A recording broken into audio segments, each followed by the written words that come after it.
All right, welcome to the Press X podcast show. Today we have my co-host RK and our guest, not Skywalker. Yeah. RK, want to take it? Fine for today. Nice to see y'all.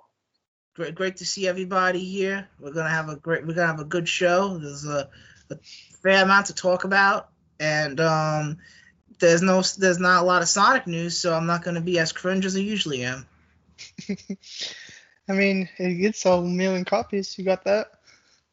Yeah, a million copies, well deserved. Very well deserved. Yeah, I see you trying to hold in a joke. I didn't see the news. This is news to me. I missed news for the past 2 days, so y'all are gonna. It was like 2 weeks ago. Recent, you're gonna teach me. Okay. It was 2 weeks ago, I think. I guess I was absent then too. Oh, okay. All right. But let's introduce our guest, not Skywalker. He's a good friend of ours. We've had great conversations with each other multiple times, and take the floor. Introduce yourself, buddy. My name's Aiden. I'm from North Carolina. Been playing video games pretty much my whole life. I think my first console was a PlayStation 1. It's hard to say. I had a Game Boy as well pretty early on, and that's probably what I got hooked on first. And then PS2 was kind of where I spent most of my time till middle school, high school, where I kind of picked up the 360. Stayed on that for most of my time, but now I kind of sort of play on everything. And I am a medical doctor by trade, so I don't get the game as much as I did maybe a year, 2 years ago, which is unfortunate. But we're getting some reps in as is viable. I can relate. As a teacher's assistant, by the time I get home, I get too tired to play games sometimes. I feel you, man. Same. Yeah, I did myself a disservice last night playing Vampire Survivors till close to midnight when I knew I needed to be up in 5-6 hours time. But Castlevania DLC? Well, that's not out yet. I haven't touched it yet. It's sitting there. It's waiting for me. I did buy it. Nice. That's great. You should try playing it on mobile. I'm not going to do that to myself. He needs his job, buddy. You want to get him fired? Come on. Those lunch breaks be like. Yeah, we'll talk about if it comes up that TCG Pocket game. That's enough mobile for me. I've just been I just check it a few times a day, and I'm like, oh man, this hook. I avoid all those mobile things completely because I think I might have mentioned this before, but I tried that Zenless Zone Zero game. I found I wanted to get some of the characters. I saw that you have to piss away money to get those characters, and I'm like, I'm good. No thank you. Yeah. I have a feeling Call of Duty is going to get me with some bundles this year. You gonna get the Lady Gaga bundle with the I prefer the bundles grounded. I'm not a fan of these anime bundles. What about the Replacer bundle? That looks pretty promising. I'll get the Replacer one is a must-have. Yeah, that looks good. I'm waiting for them to. Ever. Yeah, I agree. I might even pull the trigger on that. I'd buy a Chief one if they do a Master Chief one. I know they canceled one previously, but they changed their mind. Yeah. I'll pull the trigger. Oh, that's news to me. They canceled the Halo collaboration. Yeah, I was gonna go with the last COD, but I'm guessing they delayed it for the more popular one. That's really cool. A Gears of War one would be sick. Oh yeah, I mean, there's a lot of content. Some of the DLC maps got cut for Black Ops 6. But yeah. So I guess that's how are we doing section. You guys want to talk about what are we playing? Let's let our guest talk about what he's been playing first. Sure. So I have maybe a shorter list than I would have in previous weeks, but I've been getting some reps in. So like I said, restarted Vampire Survivors. I'm playing it on the PlayStation because I just wanted a a nice carrot at the end of the stick. I already got probably an embarrassing amount of hours into it on Xbox. So started over, gonna pursue the platinum and then reward myself with the Castlevania DLC when I'm done. I don't know if there's much to say about Vampire Survivors. It's still really excellent. They've actually changed some things with the progression and how you buy unlocks compared to when I played it around launch. I remember you had to get power-ups in a certain order, and that was like the ideal way to do it. And there was Reddit threads telling you to do that. And it's different now. It's just you pick what you want. Not much to say there. Been playing the Astrobot free DLC missions as they come out. I'm sometimes maybe a day or two late, but I've played them all so far. Good cameos. I don't really like that there's a Helldiver every single week. I think that was a little creatively bankrupt, but enjoying those. Those are fun. I haven't really been competing. Like I think everybody on my friends list has better scores than me. I just kind of, I go fast enough to get my 2 bots and then I get out. Very interesting reference this week. It was a, Astrobot spoiler. Not a Microsoft IP, but a Microsoft-owned studio made the game that cameoed this week. So that was interesting. I know what you're talking about. I saw that on Twitter, and I'm like, wow. It's been a while since we saw that character. Yeah, great inclusion. It was a nice little surprise. I love the touch, like when after a while, after the bot attacks, they get tired, and I like that's a reference to the effect their weapon has on them in the actual game. That's a nice touch. Yeah, it's always the first thing I do, right? When I get even one of these DLC bots, I go back to the little central station. I do the little gotcha machine, get their prop, and then I go mess with them and see what they do. All the DLC ones have been good for that. On the topic of Astrobot, what's your favorite cameo bot? Ooh, I played as the Bloodborne bot the moment I got the costume onwards, the Hunter bot. So I feel inclined to say that one. But there's a lot of really strong ones. It definitely filled me up with a lot of glee when I saw Spyro. That was a good moment. That was so cool. I love the Astrobots are just literally just the characters. Like my favorite is Amaterasu. Like you explored like the little hub area, you find her in Itsune just like chilling, and I'm like, oh, that's so cool. And when they do the little animation, she runs around in a circle, howls, and you see the trail of like flowers and plants. I love Okami. So seeing that acknowledged is really cool. The dogs and the turtles, super well animated. I remember finding the Shiba Inu from the little indie puzzle game, I believe from last year, called Humanity. Came out in March 2023, I want to say. It was a day one PS Plus title. So it had that kind of heritage with PlayStation. And you're like this little Shiba Inu dog, and you're guiding these like lemming-like humans through puzzles where if you don't guide them right, they all fall off the cliff. You found the really Tokyo cool Jungle Dog? What was that? The Tokyo Jungle Dog? Like the little... No, different dog. Oh, okay. Yeah, Humanity, cool game. What else have I been playing? Lots of Call of Duty, Black Ops 6. I was telling Seahawk before the show, I prestiged once, and then I got to like level 30 something or another. Really good. That's been mostly in zombies, honestly. Not that the multiplayer is not really good. I've been enjoying it, especially when my buddies get on and play with me. But we've really gravitated to the zombies this time around, which I haven't been able to say in quite a long time. And I thought the campaign was phenomenal. I thought it was really good. You gotta try the 10v10 on Nuketown. I do. I haven't tried that yet. I gotta get back. Crazy. I gotta get back to Call of Duty. I played a little bit of it, but I just been like so busy with work lately that that's one game I haven't been playing.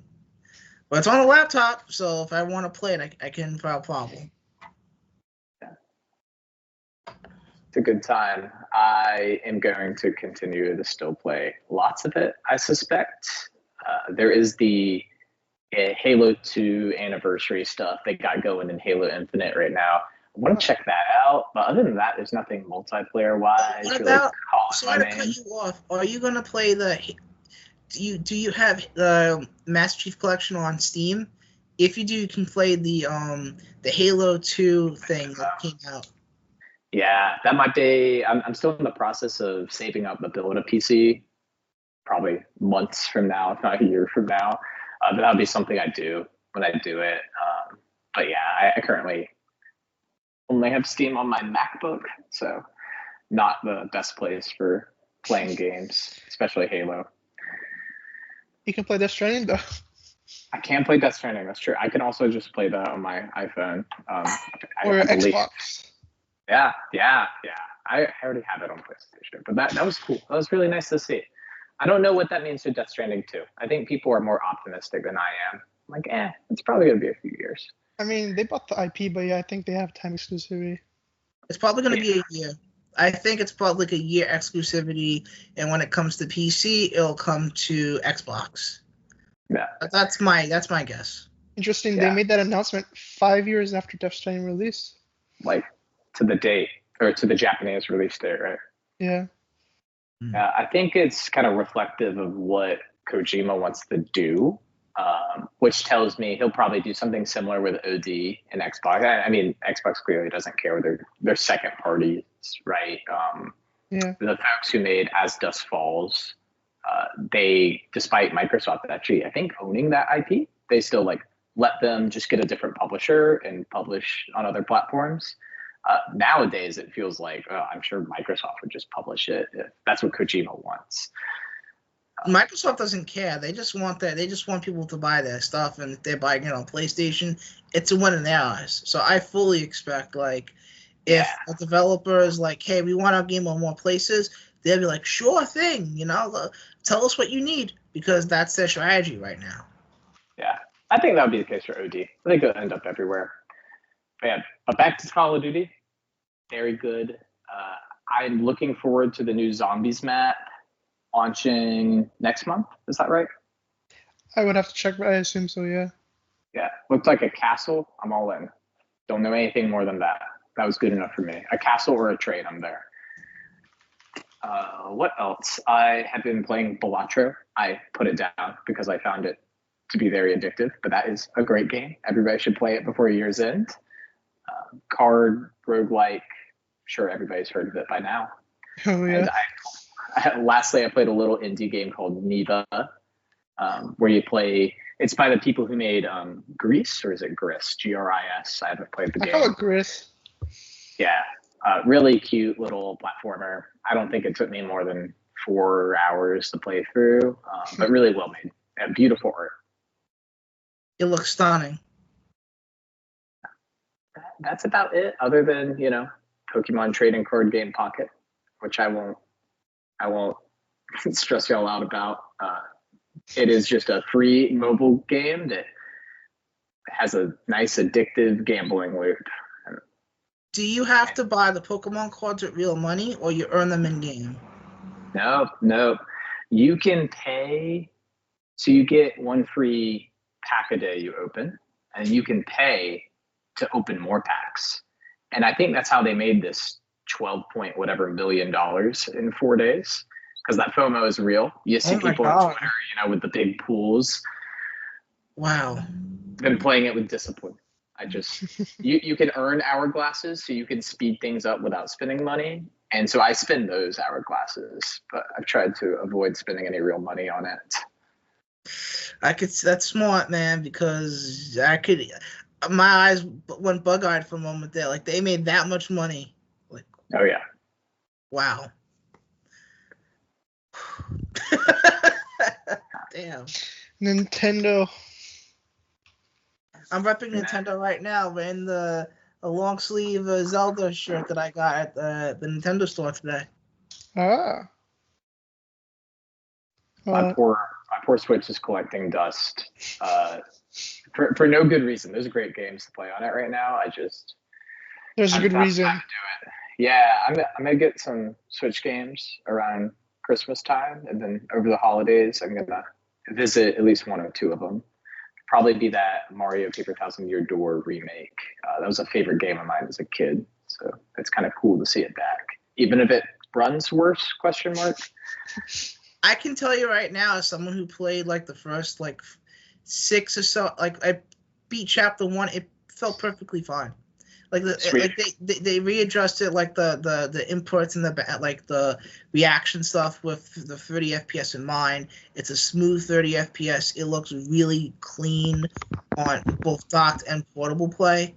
So I think if you're gonna get any like first party Nintendo games this year, I would recommend that and the Peach Showtime, because both are with Thousand Year Door speaks for itself, and Peach Showtime is like, it's a very easy game. It's not the most challenging, but it's one of those games where it's like, I beat it. I enjoyed my time with it. Like I was surprised at some of the things they did. It isn't like the most ambitious game Nintendo made this year, but it's a solid one.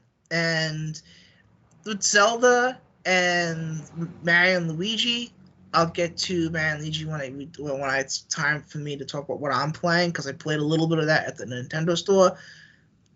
I'm ready for the Switch too. Like, I want to play Nintendo's games and not worry about them not running well or frame rate issues. I just want to play, because oh my god, Skywalker, you know already about like how quality Nintendo games are. With they nail performance, they nail presentation, and now we're at the point in the generation where the quality bar is slipping, and if I'm paying $60 for a game, I'll hold off until Switch 2. I can just catch up on everything then. Yeah, like hopefully gonna pick up the Echoes of Wisdom, hopefully around Christmas, either like as a gift or with Christmas money, and then I might also hold off on playing it until I have new hardware, because they said it will be backwards compatible, which is really awesome. I'm stunned because I am too. Nintendo, they could easily tied that with Switch Online or some nonsense, but let's see how it plays out. But I'm happy they confirmed. Yeah, we're not completely out of the woods yet, I would say, because they've only, to my knowledge, confirmed the kind of existence of the Switch storefront coming forward in tandem with him promising backwards compatibility. He has not explicitly, this is for Kawa or whoever was speaking for them, nobody explicitly made mention that physical games will be forward compatible. I don't anticipate that physical is going to get left out with the new Switch, because they have such a big physical market, but Nintendo does Nintendo things sometimes, so I would be lying if I said I wasn't at least a little worried about it. This is a really good point, because Nintendo, like the Switch cartridge, people know how to the people with modded Switches know how to rip games from that. So Nintendo recently went after that one dude for showing gameplay earlier of both Mario and Luigi and that Mario Party that just came out recently. So I'm wondering if Nintendo's going to kind of have a Sony approach with the Vita and try to do like a new format that's harder to crack. But at the same time, it's like, well, you're punishing people who built up their physical collections. Like, most of my Switch collection is physical because I don't trust Nintendo. Same. Yeah, like the previous distrust about them making digital games less accessible has made me build a physical collection, but now I don't trust them to honor that either. So I might just not trust them in general. That might be what it boils down to. But I'm not buying Mario Kart again. I'm not buying Mario Kart 8 again.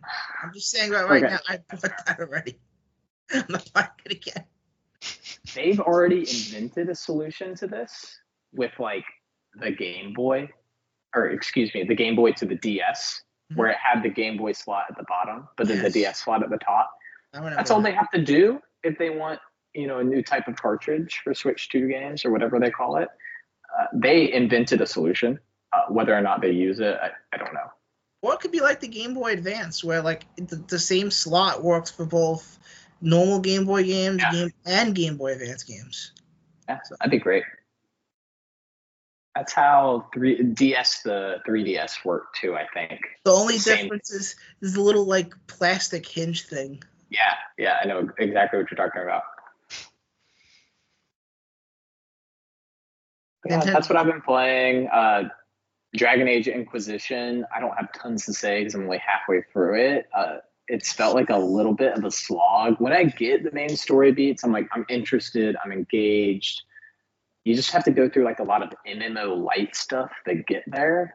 Is the writing as bad as it? Everyone, I'm looking at. I see like all the footage of like the dialogue, and I'm just like, so is it really I'm playing Dragon Age Inquisition, not Veilguard. Yeah. I'm trying to get the Veilguard. I have this beautiful shiny PS5 Pro, and the only games I've played on it so far are Astrobot and Vampire Survivors. I'm enjoying it. I feel like the home screen, everything loads faster, and it's quieter. Nice. But I'm not really using that power yet. I'll play Alan Wake DLC soon. That's a goal of mine in the next couple weeks. What everyone's been saying is Final Fantasy VII Rebirth really shines on it. So if you have that already, try playing it on that, because that is the one game that even someone like myself who thinks it's not worth upgrading my PS5 to that, I can agree with people saying, yeah, this is an upgrade. So that's one game to look out for. Unfortunately, I have already played Rebirth twice through and played it to the extent I got the Platinum Trophy. So I feel like, you're a masochist. Yeah, I know. I am.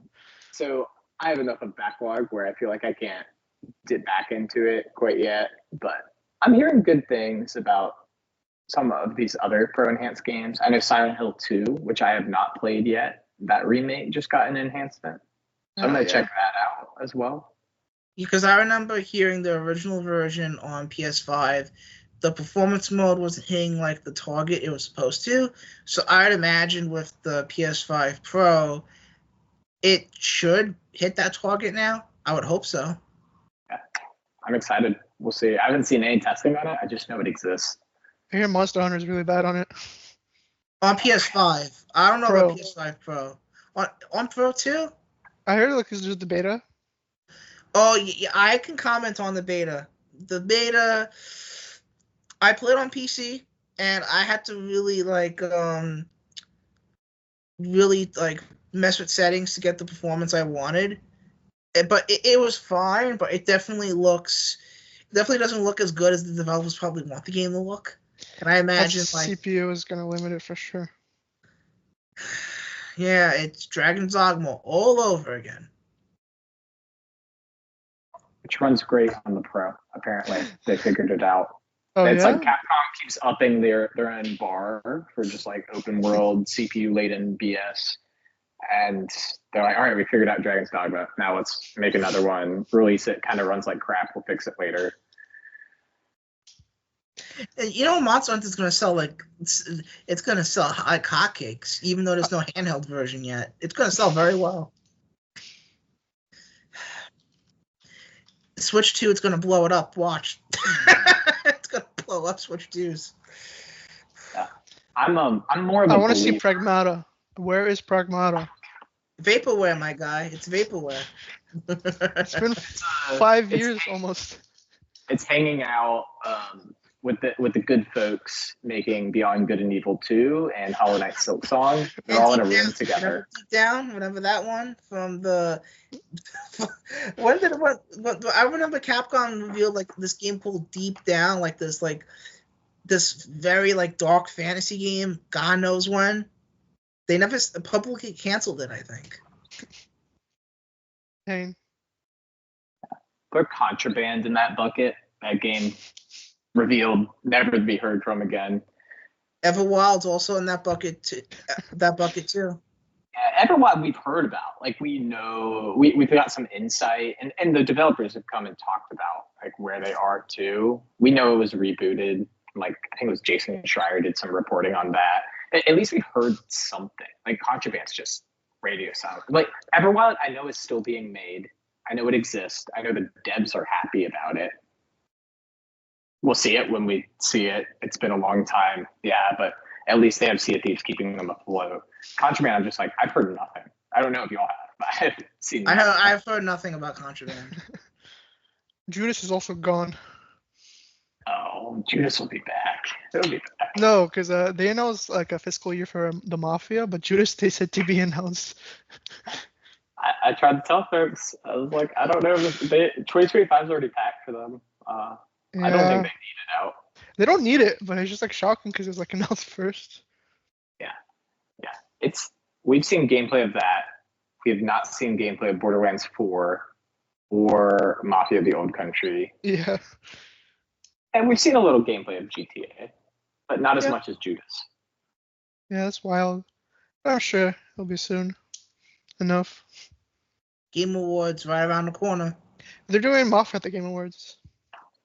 Yeah, take two double dip. True. Yeah, do they do Mafia and Borderlands? Is that the question? That is the question. I think the more exciting. I think they probably. It depends if they really want to kind of wash the taste of the Borderlands movie out of people's mouths. I said it helped sales. Yeah, I thought that too. Yeah. Okay. Sure. Okay. At least they admitted it was bad. Randy Pitchford did it. That man's responsible for some of the worst games ever made: Aliens, Colonial Marines, and Duke Nukem Forever. So I. You want to talk about your games, okay? I guess so. I haven't played a ton as of late, but obviously looking in the background, I'm still like playing Sonic every now and then. It's fun to just play levels over and over. It's just a lot of fun. I played the Monster Hunter Wilds beta, and I really enjoyed it. Like, I'm not a Monster Hunter guy at all, and I found myself like, wow, okay, I can see why people play this. Like, I just love how dynamic it can get. Like, at one moment you're just running through like this, open desert area, and then you're like, oh, I want to attack that dude. So you go set out to hunt that one monster. You attack it a couple of times, and you get a quest begins marker, and then you go after it. And then along the way, sometimes the monster will stumble into quicksand in a quicksand pit, and you have to wait for it to come out, otherwise you get swallowed up. Sometimes it might be then there's a thunderstorm, and then an electric dragon shows up, and you have to try to avoid hitting that to not piss it off, so you can focus on attacking your monster. And then the monster you're hunting will stumble into other monsters in the area and fight those guys. And then you're just trying to hit your target. And meanwhile, as it runs away, you switch to your second weapon. In my case, it was like this assault rifle thing, and you're just shooting from a distance. And then it goes to sleep. You jump on its back, and you stab it. You stab it enough time to create a couple of wounds, and then every hunt was different. It never was the same. You're never stationary. You're always on the move, going after this thing, while trying to avoid other monsters in the area. And keep in mind, I don't know what the hell I'm doing. I'm just hacking away, figuring out how to use like this bug staff thing and my rifle, and I kind of figured out how to use those. And it was a lot of fun, bolting in the air, landing like a downward attack, being able to kind of aim where I want to hit, being able to extract, I think, buffs. I'm not even sure what I was doing, but you could probably tell I don't know anything about Monster Hunter. But because I played it at Comic-Con where I was there with Wars of Gaming, and I did the write-up on that, I'm like, you know what? I wanted to do due diligence and play the more open demo / beta thing that they have out. And I quite liked it. I put 2 hours into it, and I'm curious about the full game. But I made my point very clear in my article write-up, and I was saying performance needs work. I had to really play with settings to get it to run how I wanted to on PC. And when I was in the middle of my hunts, I just kind of ignored the minor performance dips. But I imagine on console, where players can't tinker with options to get the performance they target they want, it's either whatever Capcom gives you, and you have to deal with it. And what they're giving you, the image quality looks awful, and the quality mode looks fine, but I imagine 60. I played it at 60 FPS, and it felt really good on my laptop compared to when I played it at Comic-Con, where it was like an unstable 30, where I was going up and down. So they commented and said, "Hey, well, this is the older build. The latest version is a lot better." And I'm like, "Yeah, well, you put out Dragon's Dogma 2, and that didn't run great either. So I don't trust you guys at all." And God forbid they bring this to Switch 2, and you know they're gonna do it. And I'm kind of curious how it's gonna run on that, because Monster Hunter is big on Nintendo. I was going to say earlier, I'm a lot more optimistic about them getting the next Call of Duty on the Switch 2 after seeing them release these terrible versions onto Xbox One and PS4 with Black Ops 6. It does not look good, but it's running, and it's running competently. It just looks terrible. And so it looks like an N64 game, right? The Switch 2. I think they'll figure it out. If they could figure it out for PS4 or for Black Ops 6, or the Xbox One, like what I guess would be the kind of bottom tier they had to get it to run on. Well, with Switch 2, it supposedly is the power level is between the PS4 Pro and an Xbox One S, somewhere in the middle. Series S. Series S. Thank you for the correction. I made a big mistake there. But it's between those two platforms, power-wise, and that's more than enough for a lot of games, because if you're hitting like Series S level specs, well, most games are going to run on Switch 2. And that's a big issue that a lot of third parties have with Nintendo's platforms. Like, I mean, look at my background, Sonic. The 3D Sonic games don't run well on Switch typically. Sonic X Shadow Generations was the first time that they made a decent port. It's 30 FPS, but it's decent compared to Frontiers, which was, oh my god. So giving developers a little bit more power will allow them to optimize their stuff better, and Switch 2 will easily run Call of Duty. Monster Hunter, with how CPU intensive it is, I hope they can optimize, because like I mentioned, like it's very dynamic, the battles. Like there's a lot of AI stuff going on, and a lot of like environment data that's happening at once. So I'm very curious to see how they figure out optimization. I don't know the story behind Monster Hunter World. Did that come to Switch at launch? Did it come later? I don't know its history. Monster Hunter World, I don't know the full story behind it, but I think the idea is that they designed it specifically in mind for PS4 and Xbox One, and meanwhile you have the other Monster Hunter team, which I think made like the Switch version of Generations, which was originally a Wii U / 3DS game, and they went to work on Rise, which was built specifically in mind for Switch. So when Monster Hunter Rise came to all the other platforms, it ran super smooth, because the baseline was the Nintendo Switch. So that game ran really, really well. And Monster Hunter World, from what I remember, didn't really have major performance issues. It was largely fine. Commentators, correct me if I'm wrong. But the thing with Wild is it runs on the RE engine, where I think Monster Hunter World ran on the final version of the MT Framework engine. I am not 100%. Let me quickly look this up just to make sure. Yeah, I saw. That sounds right, because I know the new one is supposed to be running on RE Engine. They kind of pioneered doing open world on RE Engine with Dragon's Dogma 2. I was looking at old. This is translated by a Redditor, so dubious quality of Japanese translation. But somebody said in a Capcom shareholder meeting, they said Monster Hunter World, quote, can't be done on the Switch. So They looked into it. They said, we can't do this. I feel like we have to entertain the possibility that the sequel doesn't come to Switch 2 as well, or it just comes by cloud. Because we see cloud multiplayer games now. It's not unheard of. So it's possible. Well, I looked it up, and yes, it is empty framework engine for Monster Hunter World. So I think that, but then again, empty framework does run on Switch.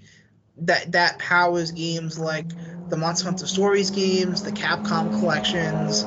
So I guess the whole thing is they know what the Nintendo platforms can do, so they're gonna build a Monster Hunter game in mind for that platform. But we'll see what happens. That's the long and short of it. We don't really know what they're thinking right now, so we will just see what they do. It'll be the biggest game of February that I think I want to play and probably won't. I'll probably play No, the biggest game will be Kingdom Come Deliverance 2 because it's going to be like 150 hours. It says double the length, so I'm like... No, brother, that's your February game. No, I'm skipping. I'm going to play Assassin's Creed Shadows first, and then I can commit time to KC. Yeah, that's right. They delayed it.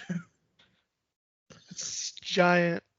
Hey, Avowed, maybe want to slide into January, slide into March or April. You know, just slide a little bit so people play your game. I'd move it up if I was them. Doom is gonna take that little spring window, May, April. I think. That's true. I'd love to see Avowed pushback though, or if it's ready, you have to suspend your disbelief for a second, because I think the status quo is to not believe Obsidian when they tell us, and I think reasonably so, right? The status quo is to not believe Obsidian when they say, hey, we delayed because this fall window is looking a bit crowded and we thought we'd get out of it. Because at the time, February did not have that many games. So if you believe them, once again, we're suspending disbelief for a minute. If you believe them, then why couldn't they move it forward to January? Yeah. I just don't know if I believe them, but January would be nice. If you delay it, you better promise 60 frames. I mean thank you. I mean, I have the means to play around with settings to get the performance I want, but a lot of people on Xbox, when they buy a game, they should be able to get like the options. Like I was on that. I was one of the more vocal people about this with Hellblade. That should have had a 60 mode at launch, because every first-party PlayStation game either has a performance mode at launch or is at 60 frames per second without any options. What is Microsoft's excuse? PC. Yeah, I'm just not sure anybody's released a game quite like what Hellblade's doing. I think the closest thing would be the Marvel game that's coming next year. Yeah. 1943. Yeah, that looks. Yeah, we'll see about that one. I don't think it's 60 either. No, yeah, it's not. They're using all that same facial tech. Yeah, they're doing the metahuman. Yeah, which is what they use for Hellblade. But honestly, Hellblade, there was lots of great complaints about that sequel. I don't think performance, at least for me, wasn't one of them. I was fine with the theory, honestly. Yeah, it's pretty slow going. I didn't expect 60 from it, so I'm not really disappointed. For me, it's just more like it's just when you look at the competition, I just think that you should. Yeah, but is the competition as good looking? I don't think so. I think people are understanding. I think that's why Avowed is super relevant here. I think the general consumer that doesn't even necessarily count frame rates, they just kind of have a feel for it, right? I hear it amongst my friends too. Is something like, you saw no outrage about Microsoft Flight Simulator 2024. It's going to be 30 frames per second because of what that game's doing. It's ambitious that you can't point to any competitor. Nobody's doing anything like it. And people reacted appropriately. They're like, Okay. And I think people would have reacted the same way to Hellblade if they weren't so, reserved with how they showed the game leading up to, release date reveal and Yeah. release. Like, if we saw the game a little bit more and they were a little bit more transparent, I think, like they've done with Flight Sim, like Asobo's done a really great job with the ramp up to the release of that game, and generally showing us more and more and more of it as we've got closer. And it was also not revealed, ages ago. It was revealed over the summer, I think. So that's Ramp up just and like, take off. A good pun. yeah, exactly. So I think it worked for them, and I think it could have worked for Hellblade with a similar launch pad. But Avowed is a little different in that people like eyeball that game and they're like, there are games that visually look better, have more underlying systems that would prohibit it from running at 60 frames, but they do it anyway. And that's when a comparison like a Horizon Forbidden West or a God of War Ragnarok, which I recognize are cross-gen games, but they look beautiful. That's when I feel like the Horizon's like one of comparisons the are a most little bit more beautiful. apt. Yeah, because it's like you can point to those and point to Avowed and be like, hey, you should probably figure this out. Agreed. But yeah, that's kind of in regards to what I've been playing. It's not too much, and hopefully I'll be able to. I can actually touch on this now. So when I was in the city today, I went in and I always make an effort to go to the Nintendo store because, I mean, why not? You're in New York City, you gotta go to the Nintendo store. You gotta see the Mario statue. You gotta see what game they're promoting, and they're promoting the new Mario and Luigi game. And as I I I really like the series, and I was kind of curious about this new one. So I I saw like a dad and his son play the game, and they were kind of unsure how to even solve a puzzle because the dad was commenting like, "Why can't I control Luigi?" And it's well, and then I played the game, and Luigi is an AI controlled partner, and I'm like, what? Because again, keep in mind, the whole kerfuffle, the IGN review giving it a 5 out of 10. I raised an eyebrow at it, and I'm like, okay, this is weird. I read the review, and I'm kind of like, And then I was curious with the demo, so I played the thing at the Nintendo store for a few minutes, and I just wasn't feeling it because the whole point of the area was what I was playing. It was like a little like you're exploring, you're trying to solve a puzzle, you're trying to get Mario and Luigi across like this gap, and you have to tell Luigi to kind of stay in one spot and tell his AI stay here, and Mario jumps across platforms, and I don't like this. I remember the original Mario and Luigi games. The brothers, hey, they were like they were working, they were active. You was controlling them at the same time. You was combining the abilities where spinning and hover, spinning like a little circle and flying across platforms, or you hit one of them with a hammer and they go underground. You control one of them to hit a switch.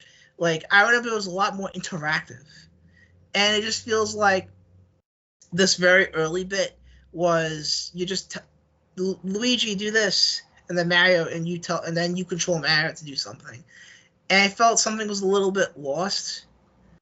Again, this is just a very like short 5-10 minute like section of the game I played, but I just when I went to the register and I got getting this and like a Wind Waker T-shirt, and the guy's like, I saw the game and I saw the Man Luigi keychains. I'm like, oh, that looks so cool. Can I buy those? Well, actually, we're giving them away with the game. And then it was silent for a little bit, and then he asked, "You interested in the game?" And I'm like, I played a little bit of it downstairs, and it doesn't feel like the old ones. And it's like, oh, that's a shame.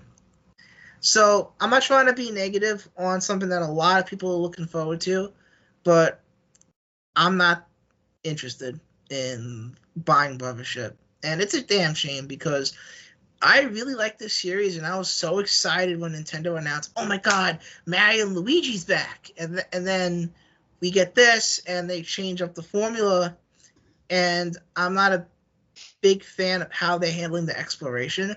Maybe the writing, the story, and the combat is where the game really sings. But I'm not feeling the exploration stuff.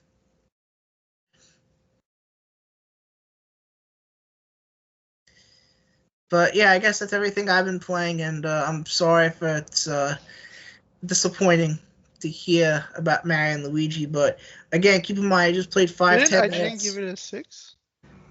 No, I give it a 5 out of 10. Oh, man. Yeah, and a lot of Nintendo fans are like, why did this get a 5 out of 10, but you gave Sonic a 9? And I'm just sitting here folding my arms and like, first time? I heard he also gave the Peach game also like a 5. Same person. I wouldn't give it a 5. I would give it like a 7 for what it was trying to be.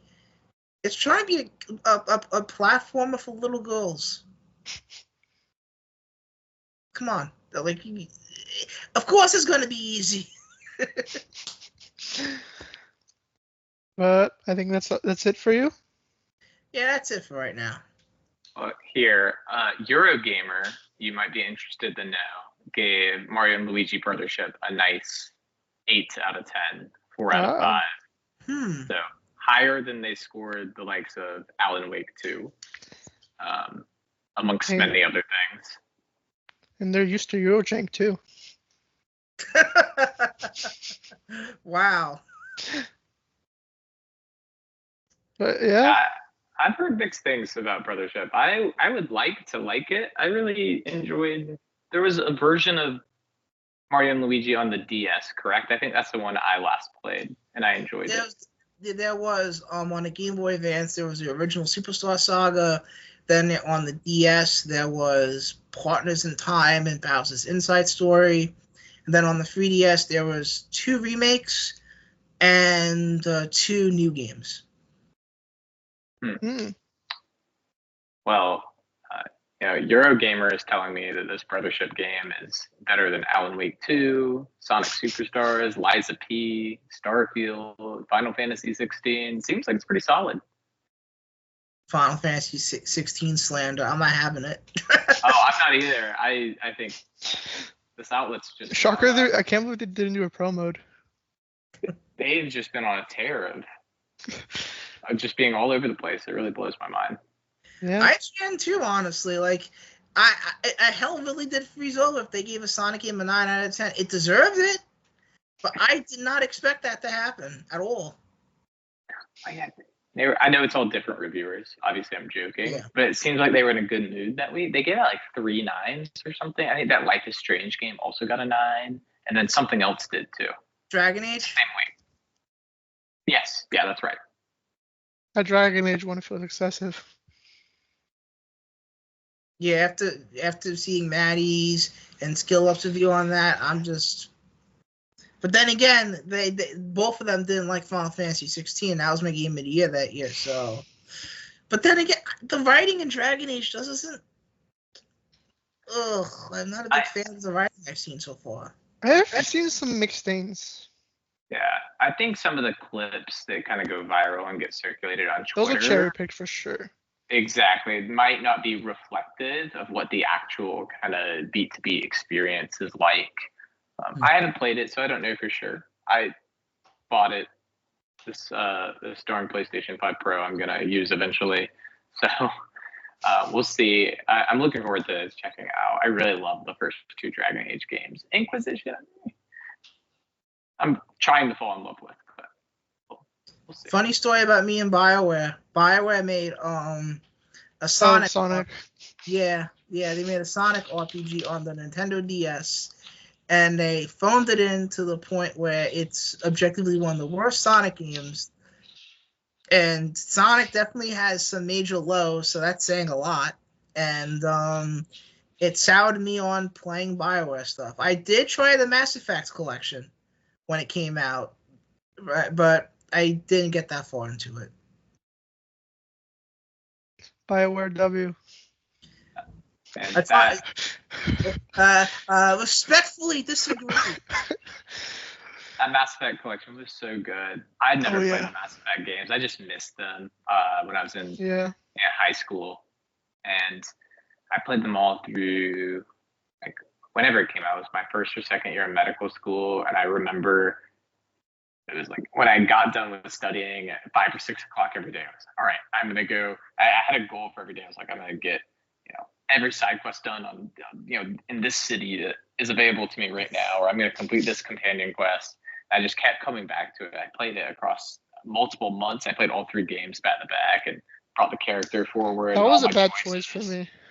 Yeah, it was super I felt cool. so burnt out from shooters after the Mass Effect back to back. It reminds me of me in Persona 5. I remember it was during when the pandemic was at full swing. I played both 5 and 5 Royal back to back over the course of 2 months. It was amazing. The same game, but one's just better. Yeah, it's the same game, but it was a damn good experience. Oh no, you didn't say anything about Metaphor, RK. Because I only play. That's a good. Thank you, actually. He if you haven't picked up already, he's the host that keeps things on track. But yes, I unfortunately didn't play too far into Metaphor, but I finally made some progress. I'm finally at like the next major dungeon area, and I really like how dynamic some of like these dungeons and how dynamic things can get. So basically, the lead up to before you get to the second major dungeon, like what happens in the middle of it is you get ambushed by a giant sandworm. Your party fights the sandworm is a human, like one of the major enemies of the game. So it's like this big boss battle. You're fighting it. You're making progress. Halfway done with the fight, it eats you, and then you wake up inside the sandworm. You have 15 minutes to get out of the sandworm, and you can actually, the game tells you can run around and collect all the treasures in the area, but make sure you have some time left. The reason why I tell you that is at the very end of the dungeon, where the sandworm's exit area is. Basically, like you have to fight some relatively tougher enemies, and the timer you have keeps going down. So that 15-minute timer, if you were just taking your time and exploring the sandworm and getting all the treasures, well, you only have 6 minutes left to take down these enemies. And I really like that dynamic. That's like this risk reward thing in place. And then it can be really, because and how you get out of the sandworm is it's about to, do its business. And you get out of the sandworm through its rear, and I'm just like I'm just laughing. Okay, this game can be pretty funny sometimes. And then you get into the entrance of the next major dungeon area, and then the game introduces its weather system, where if the weather condition's really bad, you can get more experience points, but you don't have the one. If you play Persona, there's like this one war mechanic where if you hit an elemental weakness, you get an extra turn. You don't get an extra turn when the weather's bad. So you have to be very mindful of your attacks and your strategies. And it's really fun. I just got to make time to play it. It's good. Happy you're enjoying it. Thank you for reminding me of that. That completely slipped my mind. Yeah, it's like he's talking about Persona and not Metaphor. I got it. It's downloaded. It's right there. It's 100 hours. I'll get to it. And it runs at a lock 60 FPS on the Pro, so you'll have a good time. Why is it locked on the base?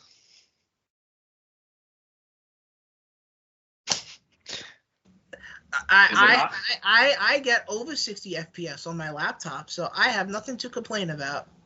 It doesn't look like a graphically challenging game. I don't know. It's a common thread that Japanese developers sometimes don't fully optimize their games the best. Like we just talked about Capcom earlier, so Yeah. Well, what I've been playing is 2 games. I've been playing Kingdom Come Deliverance a lot. It's like a massive beefy game. And then I've honestly just gotten addicted to this like board game inside the game. It's like a dice game. It's like basically gambling. So satisfying. Just that was my whole week for the last week. And then I've been grinding Black Ops 6, getting myself some gold guns, leveling up, playing with the friends. nice. I'm so close to Mystic Gold on a couple guns, but then I think there's that last challenge where it's like kill 10 or get a rapid fire kill, which I think is 10 consecutive enemies 10 times or something. I haven't got around to that. Those cameras are cool. They do a good job. Oh yeah.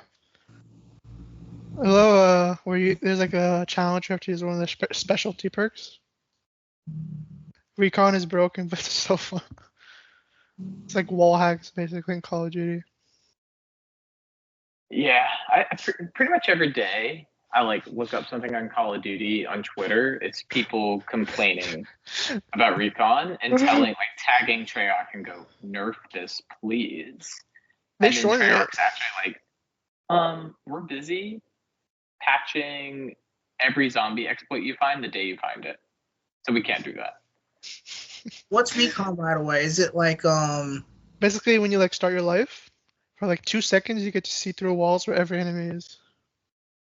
Oh, okay. I can see why people like want that removed. Yeah, and then they shortened it to like 1.5 seconds, I think. Does it sound broken to you? Okay, it's because it is. But it's brokenly fun. The thing with Call of Duty is I just really like the new Omni movement. It's so cool just to like run around the corner, quickly turn around, and just slide and just. I remember one match I played. I got like 15 kills in a row, and I'm like, "Yo, let's go!" And I was really getting into it. And then someone killed me at the end. Like, oh, okay, that's fine. Yeah, I've also really been enjoying Gunfight. So fun. But yeah, I think we can get into the news now. Yes. Well, let's start with the first one on the list. We got an update from James Bond himself. Finally, oh wow. 007 is their new Bond will be a young Bond for gamers, and they want it to be the start of a new trilogy.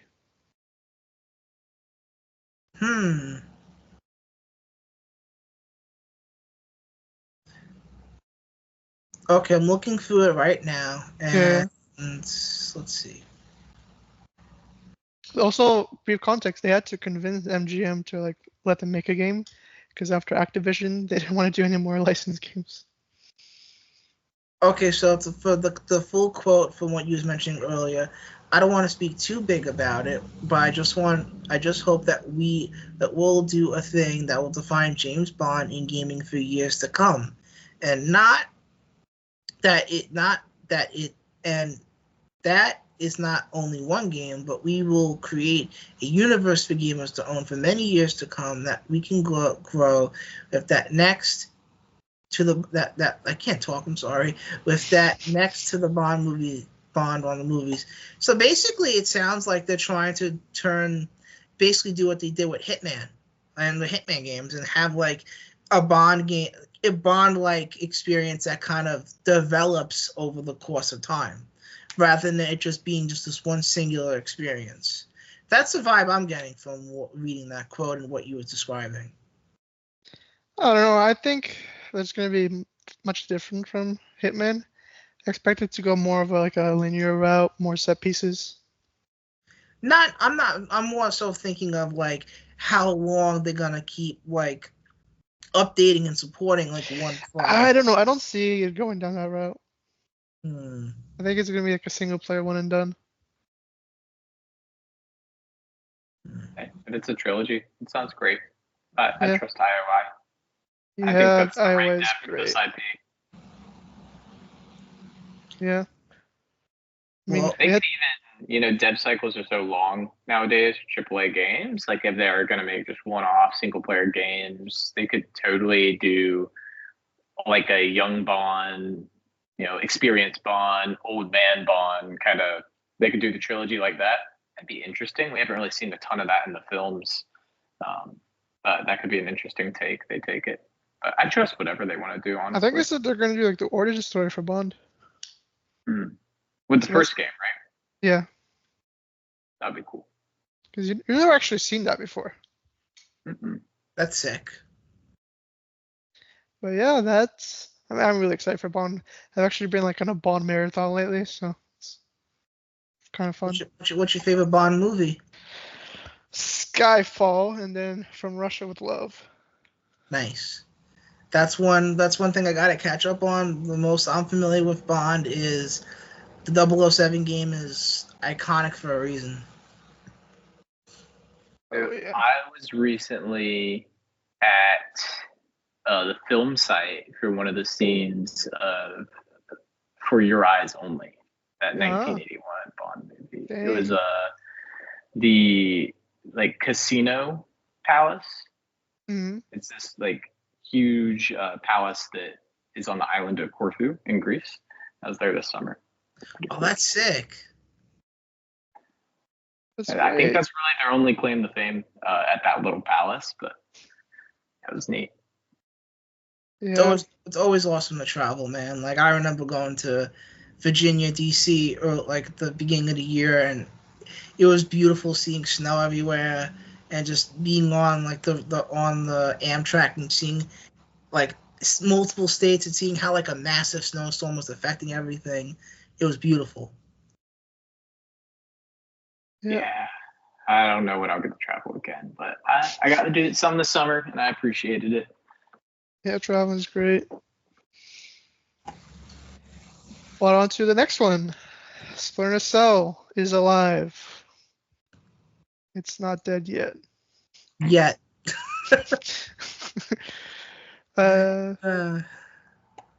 I think people have a little bit exaggerated, how long it's been since that game was announced. It's a frustrating amount of time. But they announced it because they announced it right after releasing Legion, so they're just the beginning. Yeah. So that was during the pandemic, right? The Watch Dogs Legion release? Yeah. Ubisoft Toronto. Gosh, I guess it has been 4 years. But there are other games that have been in kind of longer wait and sees. Even something like Wolverine, I think, was probably revealed before the Splinter Cell remake or the KOTOR remake. It was announced in 2021. But if you all know about the Insomniac leaks, that pushed back everything. That was a big reason. I think that all the Spider-Man 2 DLC was either canceled or pushed to the Venom game or Spidey 3. I also hearing rumors that it's going to come out in 2025. The Venom Wolverine? game? 20. Venom's going to be 20, right before Spider-Man 3. I guess next year. Well, I guess I hope it comes out next year. It'll be awesome. There's speculation. There's talk. I think Jeff Grubb talked about it, or I think he said something about Wolverine. Well, I mean, the sad part is people played a somewhat finished build of it already, online, and so people, I mean, people didn't quite understand what that was because it was not quite finished. I guess we'll see, but it's always sad when that type of situation happens. But to go back to Splinter Cell, I'm looking at the article right now, and I'm from the looks of it, they're building up the systems, and they just need to have the time to do it. And the problem is they we talked about before, they announced it too early, and the end result was that combined with the developer, Ubisoft, they're making all kinds of stuff. Everyone's working together. So I imagine that's what also pushed it back too. Ubisoft Toronto had to probably help out with the Watch Dogs games and. No, Toronto released the last game. Okay, so that's probably what took up most They of that. announced Splinter Cell right after they released it. They didn't have to. I think they made DLC for the Watch Dogs Legion, right? Yeah, but that was like in the pipeline already. Hmm. I think it's within the. I think we're still within the realm of like, this is modern game dev. When we start the development of a game, we're not halfway through. We're not just putting in sprinkled finished touches. We're starting a game in the middle of a pandemic. So I think with all that in mind, thinking about Splinter Cell, it totally could just be in-depth hell. I don't know. I think Our fears could be true, but I think it's less likely. I don't think there's a lot of evidence that that's the case, right? I think we're just waiting, and I wouldn't expect to see it, except at a pretty big event, because I think it's an IP a lot of the gamers trademark care about. That's the type of game you show at like a PlayStation showcase or an Xbox showcase or a Game Awards, and I don't expect to see it again until one of those events rolls around. Xbox Game Showcase 2025. What's interesting is they announced it a year after releasing Watch Dogs. December 21. So either work was been started getting done, and they felt comfortable to announce it, or it was a No, they were high. just starting. Okay, so it was The a very high. earliest stages of development. Yeah, so it's been 3 years. Yeah. Maybe half. And then the speculation is going to come out in 2026. Sure. Probably alongside the next Xbox and whatever Sony's doing. We'll see if Xbox will get that. Well, they're probably making a handheld at the very least. Yeah, I think there's been some teases that they might reveal that next year. Yeah, they could. I don't know if it'll release next year, but I could see it. It depends on what they decide on doing, because the Switch 2 is next year, and that's gonna be like, you're really gonna step on your buddy's toes. You're gonna have like a pretty extensive lineup on that. Like, I wouldn't be surprised if Sea of Thieves, Hi-Fi Rush, a Halo game, like other stuff, Indiana Jones, all that come in the Switch 2 next year. I can imagine like Microsoft is going to fill a lot of that launch window lineup. I would guess. Oh yeah. Let's mention Call of Duty, which we know for a fact is coming to Switch 2. We just don't know when. Yeah. One thing I am skeptic about Splinter Cell is using the Snowdrop engine. With Outlaws, I don't know. I don't really see the best stealth. Apparently, they improved it somewhat. And Yeah, they did, but I know what you're saying. Like the build that you ever like Assassin's Creed Shadows has a lot of stealth mechanics that feel right at home within a Splinter Cell game, but yeah. A lot of those, but if it's not using the same engine, it will be kind of hard to transfer a lot of those systems over to Snowdrop. But I'm not sure how game development works, so maybe I'm misunderstanding something with that. Yeah. I think the thing with Shadows is when they're starting development on Splinter Cell, that engine was like still kind of being built up, so it wasn't like quite ready yet.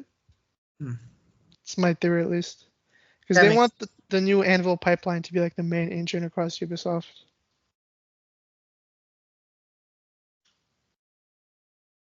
But yeah, I like what I've seen of Shadows so far. So yeah, hot take. So hot. But put more games than Anvil. Sounds good. Yeah. And that's it for Splinter Cell. Hope to see you soon. Perhaps an update next year. Hopefully. We'll see. Yeah, I'll put my foot down. We'll see Splinter Cell Remake before we see Beyond Good and Evil 2 get a release date.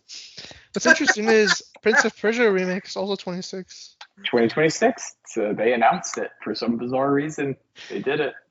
Because that's made by Montreal, and Montreal's releasing also an Assassin's Creed game in 2026. 2 games from the same studio in the same year. Insomniac's done it. Obsidian's done it. It can be done. And then we got an update on Exodus, the spiritual Mass Effect 4. Got a new trailer. Looks sick. It does. I think I'm like on media blackout for this game already, and so I'm sure they'll do an extended gameplay at some point, and I'll watch the first time they show that. But this sounds awesome. This game looks awesome. Oh yeah, it looks so good. I think I would like to think it's coming out soon because it seems like they're pretty late stage.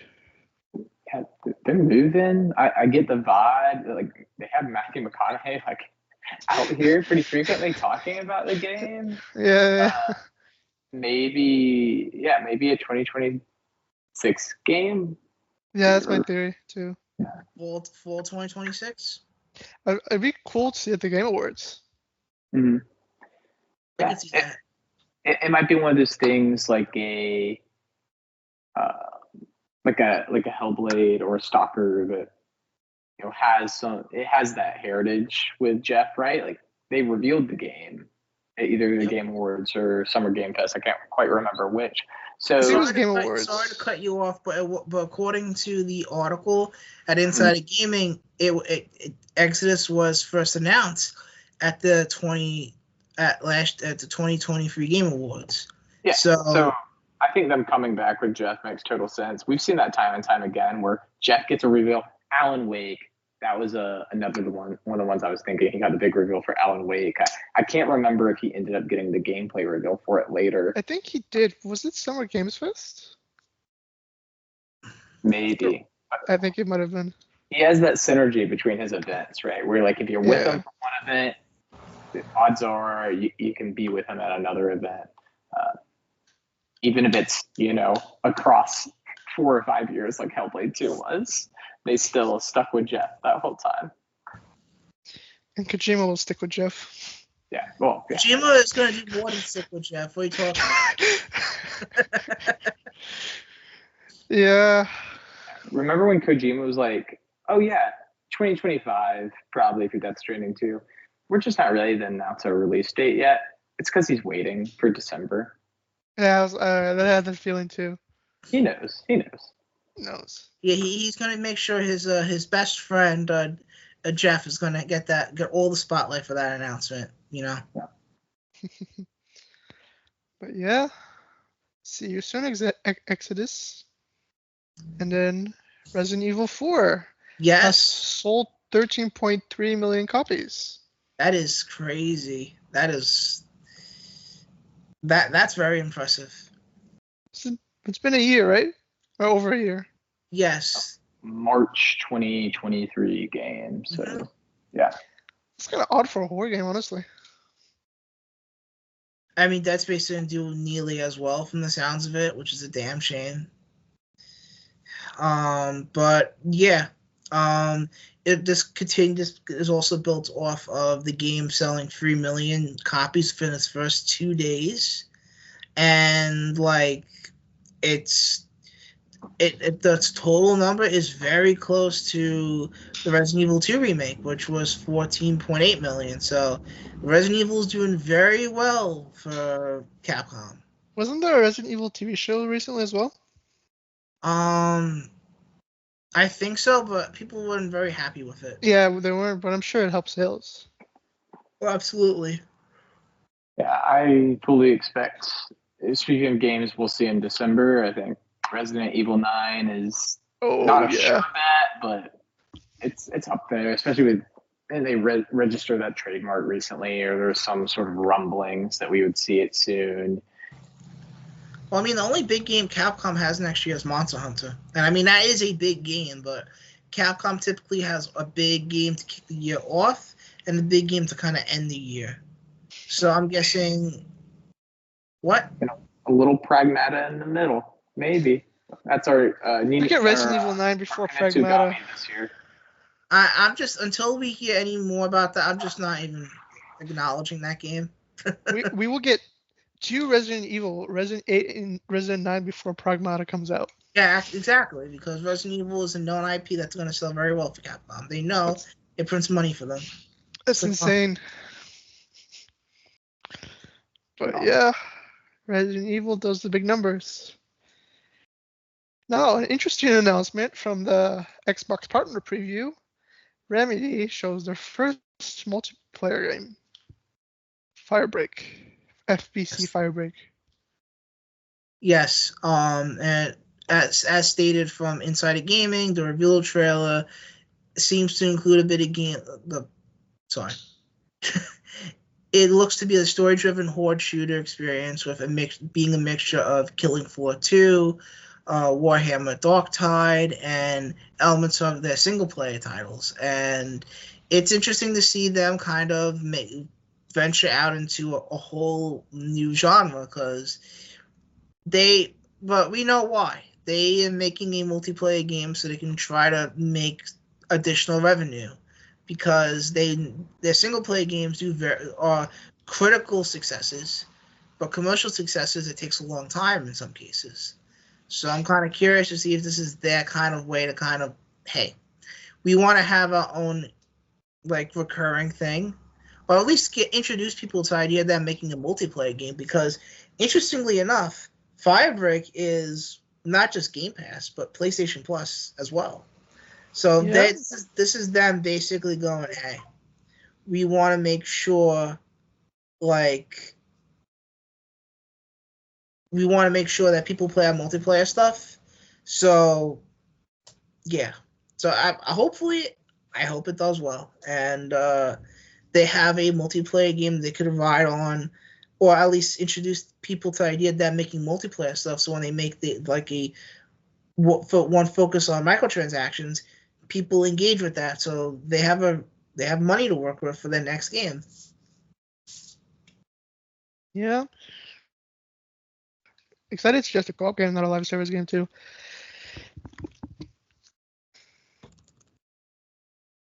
I'll be there. I'll be there day one for sure.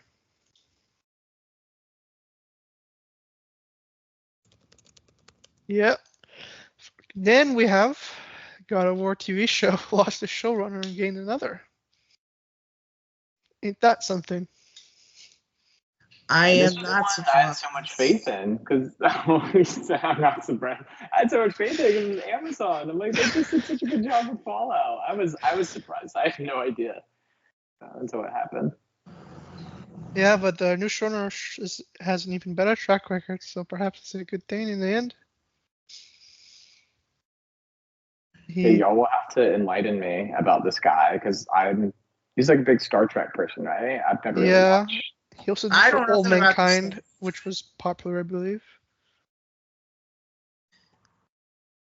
But looking at the Variety article, let's see. He more recently returned to Sony Pictures Television with like a new deal. After working with Disney in 20th Television, he made shows like Outlander and For All of Mankind. Let's see.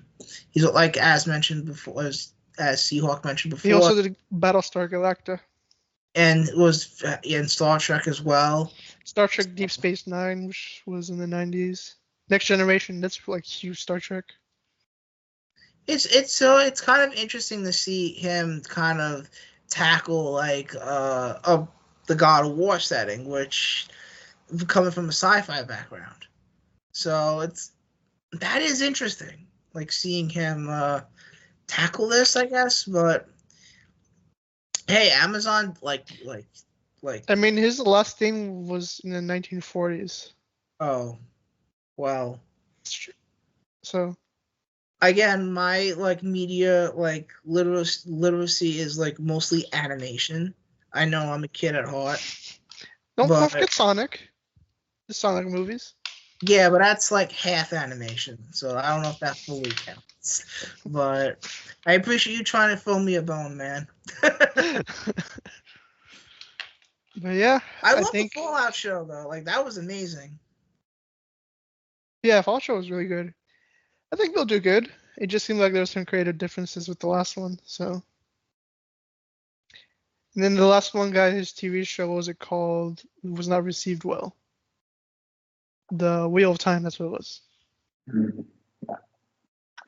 I think God of War is a little I don't know how they're gonna handle the CGI aspect, sure, but it feels a little too big to fail. But I mean, I felt that way about the Halo TV show, but we had more red flags about that one in terms of who was working on it. So Yeah.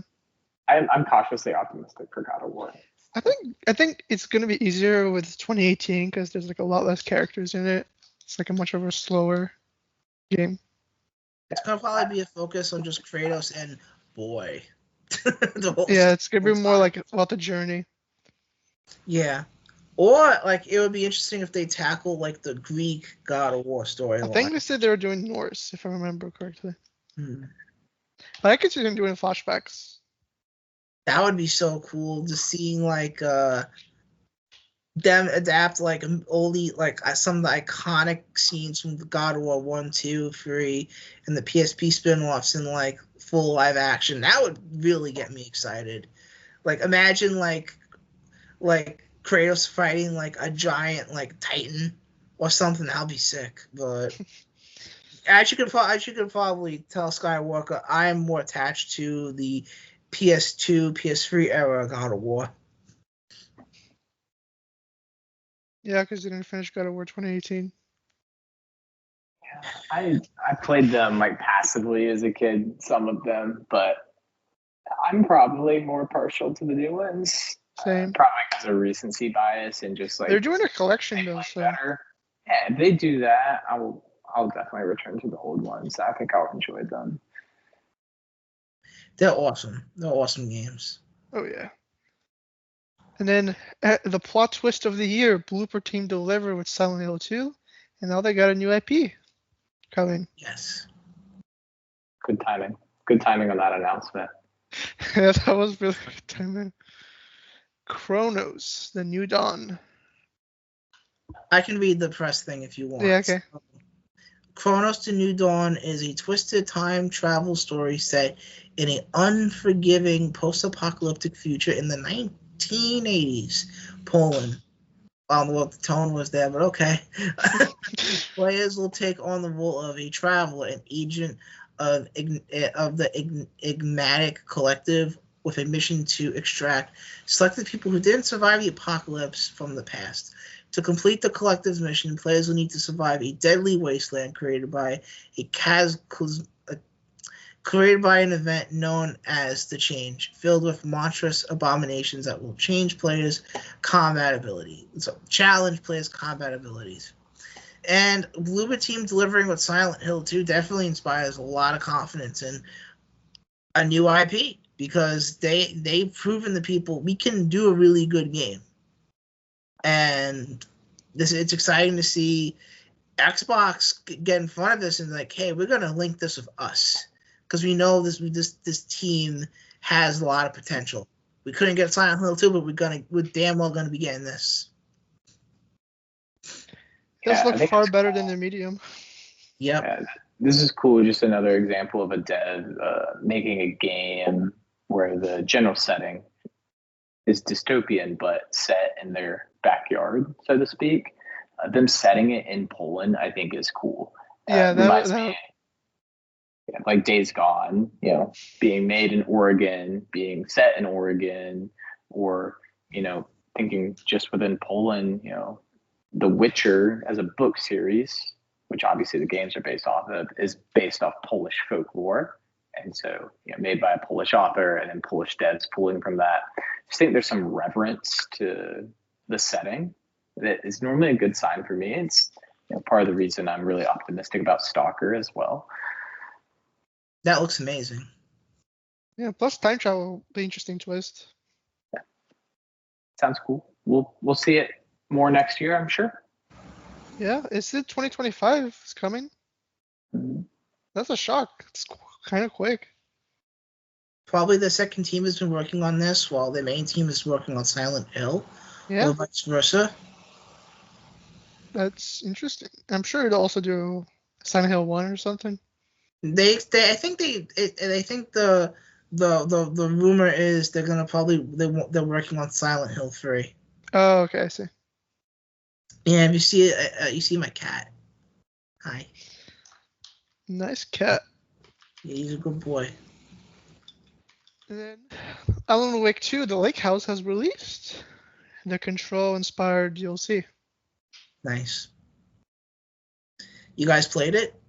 No, I'll probably play it next year, honestly, in my backlog.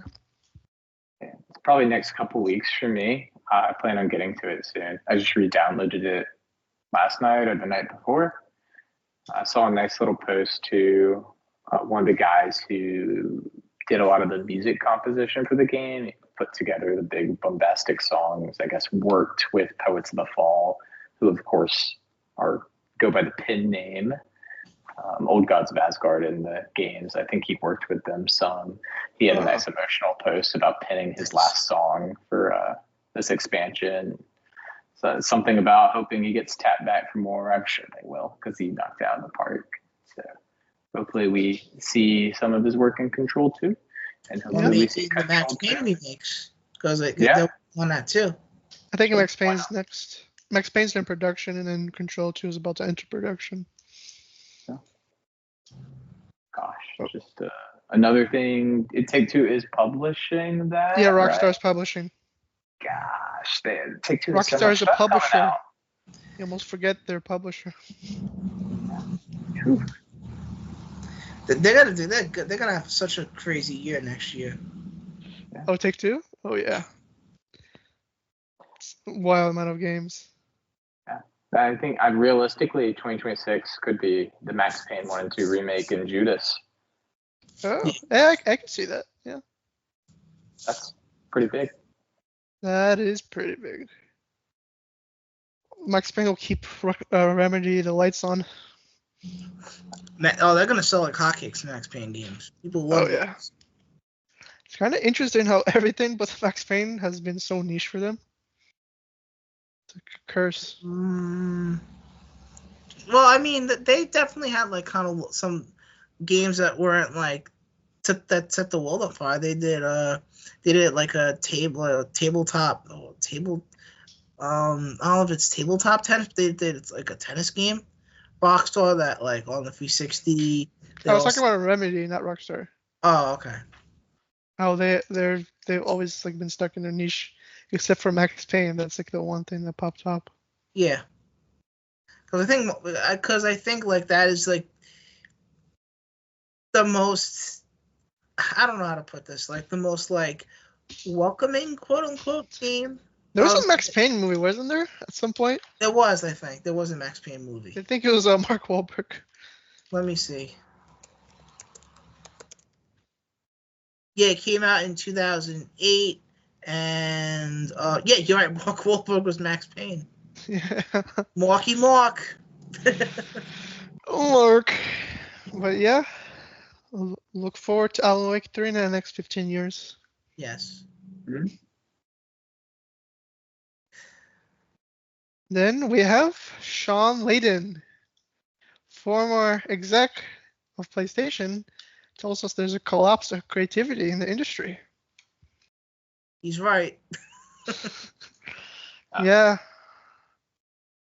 So he was talking about how AA gaming is kind of gone, basically. I think the last big one was Plague Tale 2. Yeah. Yeah. Go ahead. Yeah, Focus Home, Kepler. I think they're kind of uniquely occupying that space right now. It's Pull Up now. Oh, excuse me. Pull Up and Kepler Interactive are kind of occupying that space.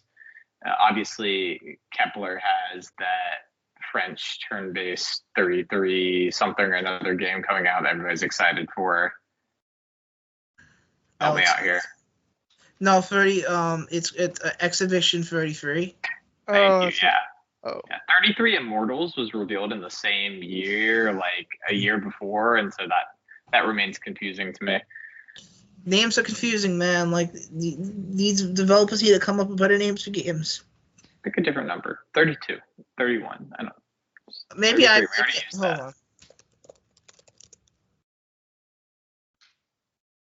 No, I was correct. It's close. There you are. I was double checking. But yeah. So those are the people I think of, like really making a bunch of AA games right now. Like Embracer kind of Embracer and all their subsidiaries like THQ and stuff. I feel like they kind of cooled off on releases. I know we had that Patrick Star game somewhat recently. That wasn't them. That was Outright Games. They did SpongeBob Cosmic Shake, and that same developer, Purple Lamp Studios, also did the Epic Mickey remake. Gotcha. Yeah. So yeah, it feels like we haven't seen they a lot sold of it off what's it called, Warhammer. But I think Embracer also took care of that was Saber Interactive that published it. Saber Interactive. Yeah, they sold Saber. Yeah, Saber published Space Marine 2, right? Or was that okay? Just making sure. And then Sean Layden also mentions artificial intelligence.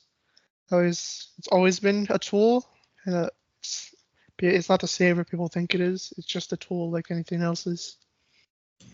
AI is basically like, it's scary because in a lot of ways it's gonna do to the gaming industry what it's done to other, like, automated technologies done to other industries. Like, you go to a supermarket, you don't have most of the open spaces to check out your stuff is, self checkout.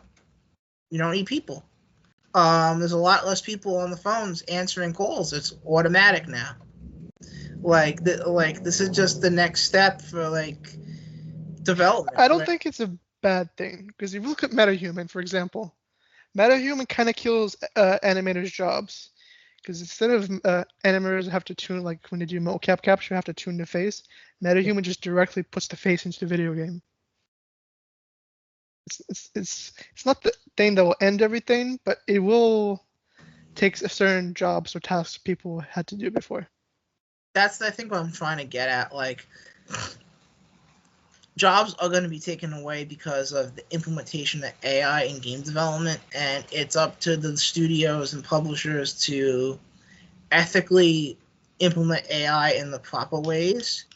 But we've seen the layoffs in the industry. We've seen thousands of people. Like, it's insane how many people lost their jobs before the layoffs as of late. And if AI is good enough where it can kind of completely take over specific positions, that's more jobs that are lost, or jobs that people are never going to come back.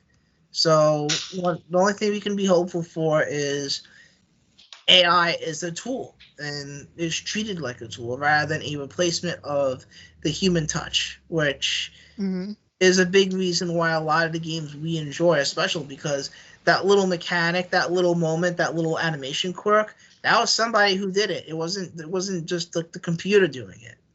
And if the computer can do that, then that's a little scary.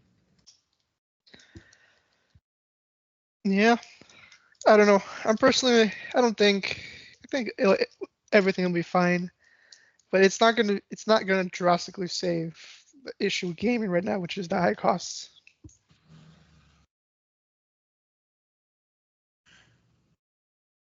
But as Sean was saying also, is like, because of the entry cost for making a game is in the triple-digit millions. That's why you get like a lot of copycats. All the Fortnite clones. Oh yeah. I mean, Apex Legends, Warzone, it's all because of Fortnite. And Fortnite is stole from PUBG. Oh yeah, that's true. I forgot. Yeah, PUBG that's the thing a lot of people forget. Like, PUBG originally was the Battle Royale game, and then Fortnite said, "Can I copy your homework?" And what we got now is Fortnite is the one in charge. And then this is kind of a brief, but we had the Xbox preview. We went over two of their announcements. You guys want to talk about anything else? Let me just see what was announced. We can talk about Yakuza I'm happy and to Hawaii. shout out a couple games. I thought that Wu Chang Fallen Feathers, and I thought that looked great. And the Mouse PI for Hire, which I know we've seen before. I was just going to say that. I was just going to say the Mouse PI. I was going to say this looks like an arcade game. as a big animation fan, like I really love what they're doing with that. That is really cool. Like Oh, that's cute. Yeah. It's like a Doom, like a classic Doom-like, but Yeah. with the Steamboat Willie IP, which It's so entered the public domain some time ago. And there's a real good taste in my mouth from video games that use IP in the public domain after playing Liza P, which is phenomenal. Really an underrated game, I think. So good taste in my mouth. I'm like cautiously optimistic about this. I feel like in film, there's been a lot of cheap ripoffs. Yeah, they did the cheapo horror ripoffs. What is Yeah. it? Oh like, yeah, don't you Winnie guys the Pooh, love Blood and Honey. Oh god. Oh, funny you mentioned about like Winnie the Pooh thing. Like there was like this. I don't know if you guys seen it on Twitter, but people have been mentioning this again. There was this like Piglet game that came out in like the 2000s, and it's literally like a Silent Hill like horror game. I'm not even kidding. I'm not even kidding. Like it is literally like a horror game, where like a horror-esque game where like literally one of the soundtracks of the game, you could hear it in the Silent Hill 2 remake. I'm not even kidding. I'm not even kidding. I'm not sure how screen sharing works, but I could see if I could pull it up. That's crazy. Another game is Yakuza in Hawaii. Yes. Assassin's Creed Black Flag remake came early. I know, right? It's crazy that that they are beating Ubisoft to the punch on that one. Just another pirate game that looks more compelling than Skull and Bones, I'm afraid. True. Yeah, this is ridiculous, but that's awesome. Is it turn-based? Canonizing it. No, I think it's going to be action-based. Oh. So this is this year's Like a Dragon Gaiden, where they want to alternate between turn-based for the main games and then have these beat-em-up spin-offs. That's my understanding. What's a little bit different about this one is I think they plan on canonizing it somehow. I think they're going to say this actually happened, unlike Like a Dragon Ishin, which was a remake of an old spin-off. I believe that is like classified as non-canon in the Yakuza series. But it seems like this actually, because they mentioned where it was set. It was like 6 months or 3 months before or after Yakuza 8. Like there's a timeline for this game, which I thought was interesting. Cool. I am not caught up at all in Yakuza, but all I know is see like this guy on a pirate ship doing these crazy things, and I'm like, okay, I gotta see what's going on here. This is wild and insane. I gotta play this one day. This looks cool. It's pretty cool. And then Subnautica 2 also got announced. Yep, I don't have much comments on here, but I know a lot of people like the series, so that's cool they announced the second one. Yeah, I signed up for some backlogged thing for next year where there's different themes for games you want to get through in your backlog. One of the themes was like play a game that features a heavy amount of water or tropical setting. And so my game is Subnautica. I've never played, so sometime next year I'll play it. And this is going to be early access, so I'm not going to be rushing to play Subnautica 2, I don't think. Probably wait for at least a few updates and then check it out in game preview. Another game that was announced at the Xbox partner preview was Animal Well, and it's out now on Xbox platforms after being a PS Plus game on PS4 and PS5. And it's just Donkeys, the game that he vouched for and funded, and I didn't play it, but I have it on PS Plus, and it looks really cool. It's really good. I played it at launch, got hooked, ended up doing platinum for this game. You can spend a lot of time with these puzzles. They're absurdly clever, and you feel absurdly clever whenever you figure one out. Truthfully, by the end, there's a few. So you're collecting all these eggs. They're literally eggs, so the Easter eggs are eggs throughout the map, which is quite expansive as you collect these different power-ups, and they all behave in like 3 different ways. Like they have some basic function, like you throw a frisbee and the frisbee goes forward and it hits enemies, bounces back like you would expect it to do. But you can also jump on the frisbee and ride it, so you can bounce it on a wall behind you, jump up, land on the frisbee, and then it'll take you to this other side of the room that you're like probably not intended to get to yet. At least that's how it feels the whole time. You're constantly doing things where you feel like you weren't supposed to be able to do that, but it just works. It's one of those games, very exploration heavy. I highly recommend it. It's really good. Yeah. That sounds awesome. Any other games you guys got? I'm looking right now. They have, I think there's only like 2 that kind of catch my eye. Legend of Babbo, which is like a Kenna like experience, like action adventure game, and Phasmophobia, which is like a horror game that's really popular on PC. That's finally coming to consoles. Oh, I think it's out at this point too, on PlayStation, Xbox. I'm not sure about Switch. I don't know about Switch either. Let me let's see. I liked they showed Eternal Strands, which looks like kind of in that AA ballpark. It's probably funded more like a AAA game. A lot of good I think Obsidian and BioWare talent at that studio. They did an IGN first some time ago that most people probably forgot about, where IGN had hands on with it, and they're like, hey, they really got something here. This could be a good game. I think some people were maybe dismissive of this re-reveal trailer because of the bright colors. I feel like we're oversaturated with bright colors in games, and the purples and bright reds and yellows. I think people are a little bit fatigued by it, but I think mechanically the game looks like it's going to be doing something a little bit unique with the mixing the different elements that take down giant bosses. mm-hmm. It could end up being that it plays a little bit like one of these open world Zelda games. I was getting some Zelda energy. Yeah, it seems like it's got some physics-driven components to it, which we don't get enough. No, that's a big reason why I really enjoy. It's coming early 25 too. That's a big reason I enjoyed Tears of the Kingdom when I did not really vibe with Breath of the Wild at all. Because in Tears, like, you was much more encouraged to just mess around and find out what happened. Where in Breath of the Wild, I personally felt that it was a lot more restrictive, the ability set you was given. And so, like, games that take more from Tears of the Kingdom are always welcomed in my book.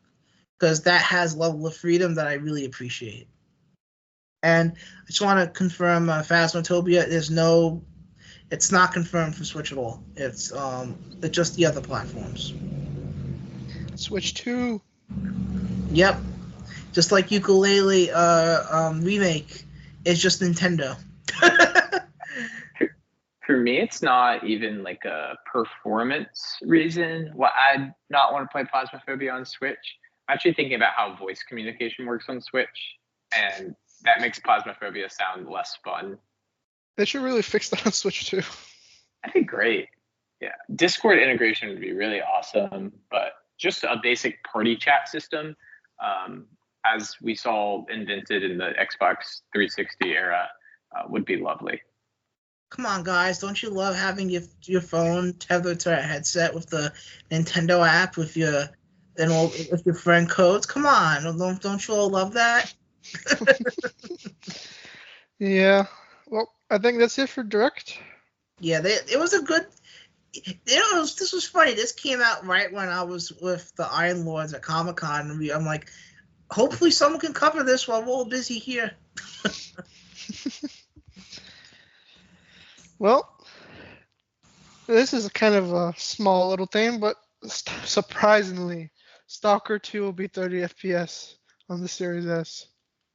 I wouldn't say it's a surprise, considering how long it's been in development and the close connection Microsoft has with the developer. I imagine Microsoft did whatever they could to make it as easy as possible for the developers to get that game running at a playable frame rate on all Xbox platforms. So it's good to see that the Series S, or as people lovingly call it, the potato, is able to run that game at a playable frame rate. Yeah, it's running at 60 on Series X, which is all I personally care about. It's kind of where my expectations were. I feel like if you buy a $300 console, You should just be, impressed that it's competently running this, Unreal Engine 5, very AAA appearing video game in terms of graphical presentation. Oh yeah. Probably a lot of stuff going on in the back end too with the AI and physics and all this other stuff as well.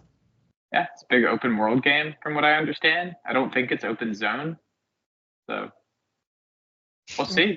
Comes out. I hate that term, open zone. What's wrong with open zone? Our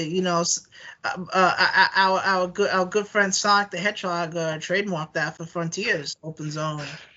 It's good stuff. It's good stuff. There's nothing wrong with that terminology. Anyways. What do you mean, anyways? Let's move on. Last year, there was a rumor that Rockstar's new IP would be a medieval IP by the name of Project Ethos. But in turn, it's actually a 2K game that's a hero shooter. I've got nothing to say. I saw the trailer. I have nothing to say.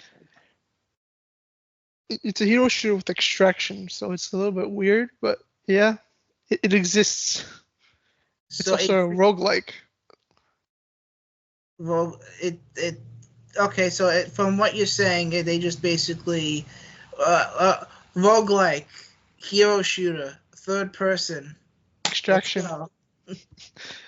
But yeah. That's dismissive. I hope it does well for whatever they want to do, but... But yeah, I don't know. I see another hero shooter and roll my eyes. I will play Marvel Rivals because it has Moon Knight in it, which I'm very enthused about.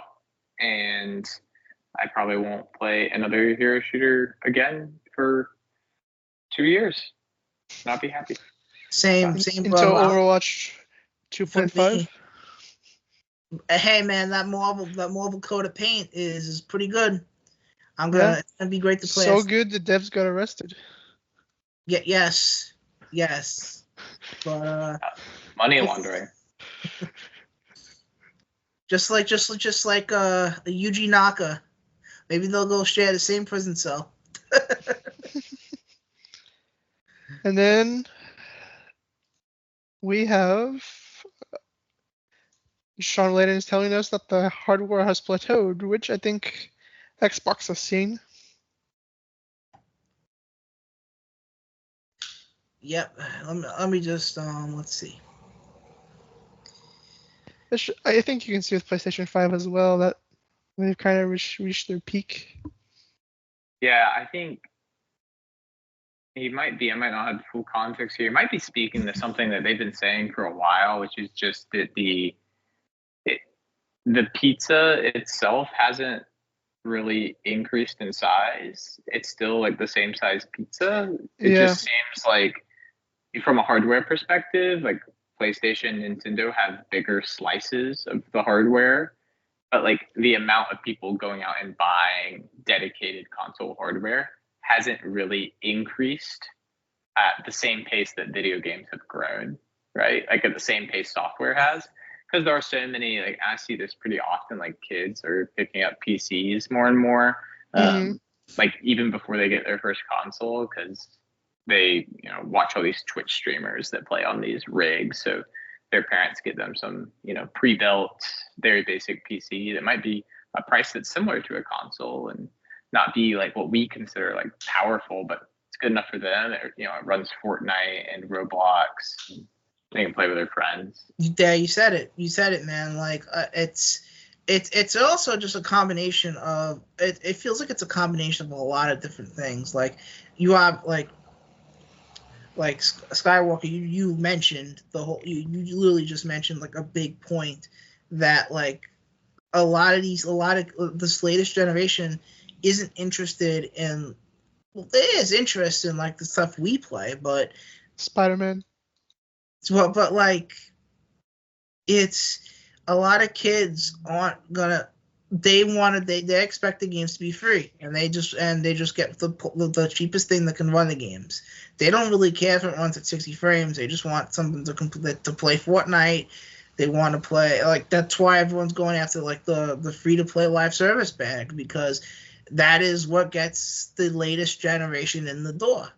And another thing to consider in the hardware is we hit a ceiling on what visuals can do in terms of like gameplay and the like. Like the only, and this is just my opinion, the only real major innovation is like with like how dynamic the AI can be in an environment. And in terms of visuals, like we kind of, I kind of noticed this when I've been playing stuff on my laptop versus the PS5. I got Ratchet Rift Apart and Spider-Man Remastered on the laptop because I got a good deal on those games. And I remember when I played the performance ray tracing on the PlayStation, and I try using ray tracing on my laptop and ray tracing off of my laptop. Ratchet doesn't run the best with ray tracing on, so I have it off on a laptop, and it's hard to really see a major difference of ray tracing on and off in terms of how it impacts the overall visuals. You see a difference, but the game still looks really, really damn good on the laptop. And I imagine, like, for a lot of people, that's kind of the whole, like, with the PS5 Pro, you have, like, you can get better ray tracing, you can get 8K support for very specific games. But a lot of people are going to look at their PS5s they already have or their PS4s they already have and say, well, this plays Call of Duty, this plays Fortnite, I don't really need the more expensive thing. And I feel like I'm rambling, but the last thing about this is video games and technology is going to potentially be a lot more expensive next year in the US. So I imagine that's going to also play a big factor in how consoles are going to sell next year, if that comes into play. I'm not looking forward to paying $500 for Switch 2, but we'll see what happens. Yeah, I'm not sure if you're referencing like tariffs. That's what I'm referencing. I think we'll be okay in the sense that it doesn't really make a ton of sense to tariff a product that you don't make, like that we don't make here in the United States. It doesn't really make sense to tariff video game consoles when we don't make any. So because we're not protecting American competition, because we don't have any to compete with. Like I understand Microsoft and Sony are headquartered in the United States now at this point, but neither of them make their consoles here. Mm-hmm. So there's really no. I think it won't really involve video game consoles. I understand the kind of statements that have been made on various political campaign trails are for kind of global tariffs from certain countries, but I think in practice they won't actually do that because it doesn't make sense. That's why I said potentially, because I'm not really sure what's going to happen. That's why I said potentially. Yeah, I think we'll be okay. I have no idea what the Switch is going to be priced at, and inflation's still a thing regardless. But yeah, if it's a Series S, it can be $300, $400. Yeah, they dropped the price on the Series X by $50, at least for a bit. Nice. I don't know how long that's going to last, but it's nice. People out there. It should be at this point. Like I think the base PS5 is $400 now, right? Without a disk drive, yeah, I think that's right. Yeah, so I think they could drop the Series X to $400 by now if they could. But yeah, hopefully consoles sell better, because the more consoles we have down the line, the more consoles sell, the more likely we get another generation. Yep. I think we're fine. I don't think we're fine. Yeah, no imminent collapse for the console hardware. And this time next year, everybody will be seeing how the Switch 2 sells like hotcakes, and everybody will be a little bit less stressed. Switch 2 and GTA will save the day. Mm-hmm. Yeah. GTA 5 on the Switch 2. Oh my God! If Nintendo manages to get the marketing rights, like that'll be crazy. No, GTA 5, not GTA 6. Oh, I thought. Okay. But yeah, and then one of our big stories, Wolverine rumor that there could be an update soon, possibly the Game Awards. Sweet. Jeff likes Marvel at his show. I think he's made that abundantly apparent. Absolutely. Marvel Rivals is always present at his shows. And for you, Adrian, let me look here. Was Marvel 1943? Did it not get its first full reveal at a Summer Game Fest? No, it only got a technical demo, cutscenes. But was that at Summer Game Fest or no? No, it was at the Unreal show or whatever. Oh. Wasn't that the Disney D23 that wasn't a game? No. Well, there was the first one. There was a CGI trailer and it was untitled. And then yeah, not that. And then this year they did a tech showcase, to show the hard power of Unreal Engine 5 at a Unreal show. Yeah, the epic keynote. And then it's just dated 2025, so we'll see. I like to see it at the Game Awards. That'll be amazing. Yeah. And then more Wolverine. The director has joined Perfect Dark. Cool. It looks really good, Perfect Dark. So more talented people working on that, the better. Yeah, I think he went to Crystal, which he worked at Crystal Dynamics previously on the Tomb Raider games. Yeah, so it makes sense that he's back with Crystal Dynamics and the initiative to get that across the finish line. Yeah. The head of the initiative was a former head at Crystal Dynamics as well. Just when they announced that's who they were going to work with on the game, it just made total sense. So there's a lot of mutual understanding there, I think, and familiarity with each other. But it's cool. I'm excited for both games. I guess an optimistic take is, Wolverine's creative direction is already established, and maybe a creative director just wanted to move on to a different studio. Maybe got a really good offer. What's interesting is the other game director is also no longer directing Wolverine. It could also be a factor of they probably went back to the drawing board on some elements because the entire story and the entire game got leaked. So that's a whole other thing to take into consideration too. When people at Insomniac are leaving, they're like, listen, we put our blood, sweat, and tears into this, and this was ripped out of our hands, out of our control. And if we could just release it, continue with our vision, or we could go back and change some things. Of hearing the feedback from people who played our game early. So what's interesting is the North Carolina director, Ratchet and Clank Rift Apart, will be taking over. I drive by that office all the time. I wave at it. There's a shopping mall over there. So I drive right by it. It's right off the highway. Maybe you can stop in and say, I like Ratchet and Clank.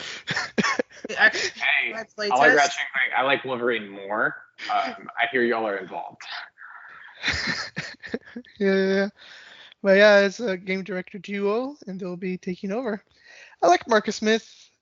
He's worked basically in all the Insomniac games, all the Resistance, all the Ratchets. I think he'll be in good hands. Yeah, I'm not worried. I'm not worried about Wolverine. I think it's gonna be okay.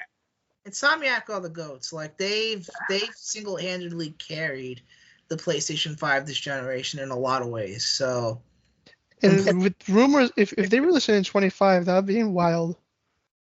Yeah, they've Spider-Man 2023, Wolverine 2025, Venom probably 2026, and you have Spider-Man 3 and the next Ratchet lined up for launch window PS6. 2028 and 2029. Insane. That is insane. But I hope Insomniac gets much needed rest. Yes. Their backs are so tired from carrying the generation for Sony. Oh, yeah. Now, let's get into the weaves of Call of Duty. Call of Duty 2025, we've gotten some leaks from some reliable Call of Duty insiders. We have Omni movement will be paired up with Exo movement from the old Jetpack games. Ooh. And then it's also going to be a direct sequel to the Black Ops 2, which means it's going to take place in like the 2030s. And it's going to be made by Treyarch again, who just released this year. It's coming out next year? Yep, Call of Duty 25. You know more about Call of Duty. You know about Call of Duty's development cycles a lot more than I do. Yeah. How does that work? Well, originally the idea was for Sledgehammer to go in 2025, but they said, hell no, we're not doing another rush this cycle. Because they had 18 months with Modern Warfare 3. This is like another one of those shorter dev cycles. My theory is that the reason Treyarch got 4 years for Black Ops 6 is they were making 2 games back to back. 2 years for Black Ops 6 and 2 years for Black Ops 7?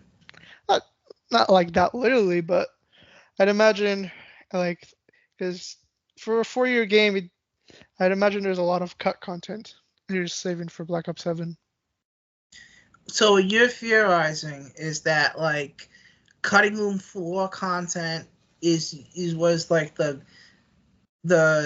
foundation for whatever the sequel's going to be. Yeah, because we've already seen how for Modern Warfare 3 they cut maps from the DLC to Black Ops 6. So I just think that's why they got a lot of extra time. That makes sense. And Raven was one who developed the campaign, if I remember correctly, right? Yeah, Raven also does Warzone support. Okay, so maybe Treyarch does the campaign for this. I think they'll do the campaign again. Raven? Yeah, I think Treyarch, because right now they have like the unified studio approach, like Rockstar, where all the studios help out. That would be crazy, like that back-to-back whole because Black Ops did really critically. Black Ops 6 was really well reviewed, right? Yep. Nice. So awesome to see Call of Duty back in full swing, because I remember, like, there was, even as someone who isn't like that into Call of Duty, there was definitely a stretch of time during the 360 generation where it was like back to back to back to back wins for the series. Yeah. And then there's also a rumor for Zombies is going to have the biggest Zombies map ever, where you're going to have like a transportation system to go around. An open zone, so to speak. But yeah, I'm kind of curious. I hope that I worry for the devs, because Sledgehammer suffered with Modern Warfare 3 a lot. And they also got a lot. They got hit the hardest with the layoffs too. Yeah, but it looks like we'll see later in the news, but Sledgehammer might have a new future.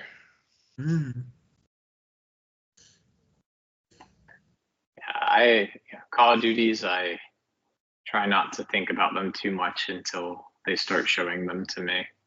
Yeah. More Black Ops sounds good right now, though. I think they need some extra time to really think about how they're going to go forward with Modern Warfare, because I don't think they thought very hard and well with the last one. Yeah, it was originally supposed to be like a DLC spin-off, but then late in development they told them you have to make the third game actually. Yeah. Sorry, not sorry. Yeah. But I hear a lot of things, how there's a lot of plans changing right now. We'll see. I'm sure I'll see every year like clockwork. Yeah. And then another interesting story, Spider-Man 2 is on PC in January. Yes. I'll probably be playing I'll probably buy it again on PC just to see how well it runs on a laptop, and if it runs well, I'll be like, well, goddamn. Sony loves their double dippers. But it's interesting. The main takeaway is like the timetable for these ports is getting smaller and smaller. I heard actually was supposed to come out this year in the fall. Like got delayed. What was supposed to come out this fall? The Spider-Man 2 PC port. Right, it was supposed to come out this fall. Yeah, like a year after the game. Maybe because Nexus is also the Horizon Zero Dawn remaster remake Part 1 Digital Deluxe Edition. They probably needed some more time for optimizing Spider-Man 2. Oh yeah. But I know for a fact they're trying to shorten the gap internally. Yep. They probably are finding that it's not really hurting. Like there's probably not much tangible effect on what's happening with their consoles. Yeah, they're trying to be like Rockstar with that. See you later. And on the topic of this, considering Nexus is the developer, Skywalker, what do you think of the Horizon Zero Dawn remake? I clowned on it, but what's your objective take on it? Yeah, I think it was the easiest thing to clown on when we kind of caught the rumors about it, especially after the Lego reimagination came out. It's like, okay, oh, if this was the remake, oh, that's fine, I guess. Yeah. And then we found out about they were remastering it, and I think everybody kind of groaned a little bit. But it looks really impressive. I think they did a really good job from everything I've seen. It's hard to, and it's a $10 upgrade, which is a reasonable upgrade path. I don't think there's anything to complain about. You can't really make the argument that it is like resources lost from Guerrilla, knowing that Nixus primarily handled the remastering effort. I think they did a really good job. I'm gonna probably try it out on my Pro at some point, just not in the near future. And they fixed Child Aloy. Yeah, she looks good. Yeah, like they really improved the faces and the lighting. Yeah, I was really impressed by everything I've seen so far. I guess I'm not gonna repeat my kind of minor gripes on the whole situation, but I'm glad that people are enjoying it, and I think it's worthwhile more for PlayStation people. I just don't on the PC side of things. I don't really get the value of the faces, the motion capture. It's a real technical upgrade, honestly. I think they re-recorded a bunch of voice lines too. Yeah. Whether or not you think that's necessary is a kind of different conversation. Like, do you think Nixus should have been working on like a Bloodborne project? I mean, yes, sure. But I mean, that's like the thing when people said they should remake Red Dead 1 and RDR2 engine. It's like the same idea. Yeah, that's what we always ask Rockstar to do is basically what Guerrilla did without us asking. I don't know. I look at PlayStation doing like the easy quote unquote remakes when they have such a treasure trove of IP they can go back to. But well, yeah, but Horizon's gonna sell like millions of copies. Infamous isn't. This is the back and forth we have here. Skywalker. Anyway, I love Infamous, by the way, but I just know the realistic. Yeah, they don't need to do anything to those games. Just port them so I can play them natively. They do need to port them. I agree. Yeah. They got all the PS4 port too. Like I don't care. Yeah, man. I think the PS4 game is uncapped. Yes, if you play it on PS5, it leverages the uncapped frame rate option, and you can just have it uncapped with like the PS4 Pro mode enabled, and it looks beautiful. Give me that other one. Yeah. But yeah, I guess continuing the topic, the next news thing is Netflix announces that they not that they announced, but Netflix has closed its AAA game studio in California less than 2 years after opening it and making major hires, with one of those hires being Halo's Joseph Staten. And former Santa Monica animation director. Mm-hmm. Yeah. Big names. Yep. And now Netflix is replacing it with AI nonsense. Did you say the studio's in California? Let me double check. If so, I assume those two towns in particular. California. Yep. Yeah, they'll be picked up by somebody. Yeah, especially those two. Those two were like the legendary. Yeah, it'd be cool to see Staten go work. I know they were just bought too. It'd be cool to see them work with a certain affinity on their new IP. I don't know if they intend to have a single player component to that game, or if it's just multiplayer. But if they're going to have a campaign at Project Lobo or Loro, it'd be nice to have him involved with that. I think that'd be pretty sweet. Well, yeah. Goodbye, Netflix gaming division. And goodbye, Killzone. Yes, Killzone is over. Guerrilla has adamantly told us. Yeah, we're gonna get Horizon until we die. Let's go. I mean, I think they'll do their trilogy and their multiplayer spin-offs and move on. I think re-release the Killzone games. It's like I feel like a broken tape recorder with a lot of this stuff, but like, light remaster if you want to. It's no big deal. Even if they're locked at 30, just let them be natively playable on PS5. I think they just want to drip feed them through PS Plus. Sure. Because they're going through the PS2 catalog right now, and then they'll move on to PS3. Because apparently the emulator's done. They just gotta make sure it's optimized for each specific game. That's a mic drop announcement whenever they're prepared to talk about that. Oh yeah. That you'll see me go, oh, PlayStation, let's go. The moment that's announced, you'll definitely see me happy about that, because that I predominantly grew up with PlayStation during like that era. I played the PS2, but I mainly played like the Vita, PS3, and then I was kind of in and out with PS4, and then I eventually just, as Seahawk will tell you, Lord Sonic doesn't have a particular interest in like the most of PlayStation's lineup, save for Insomniac's output.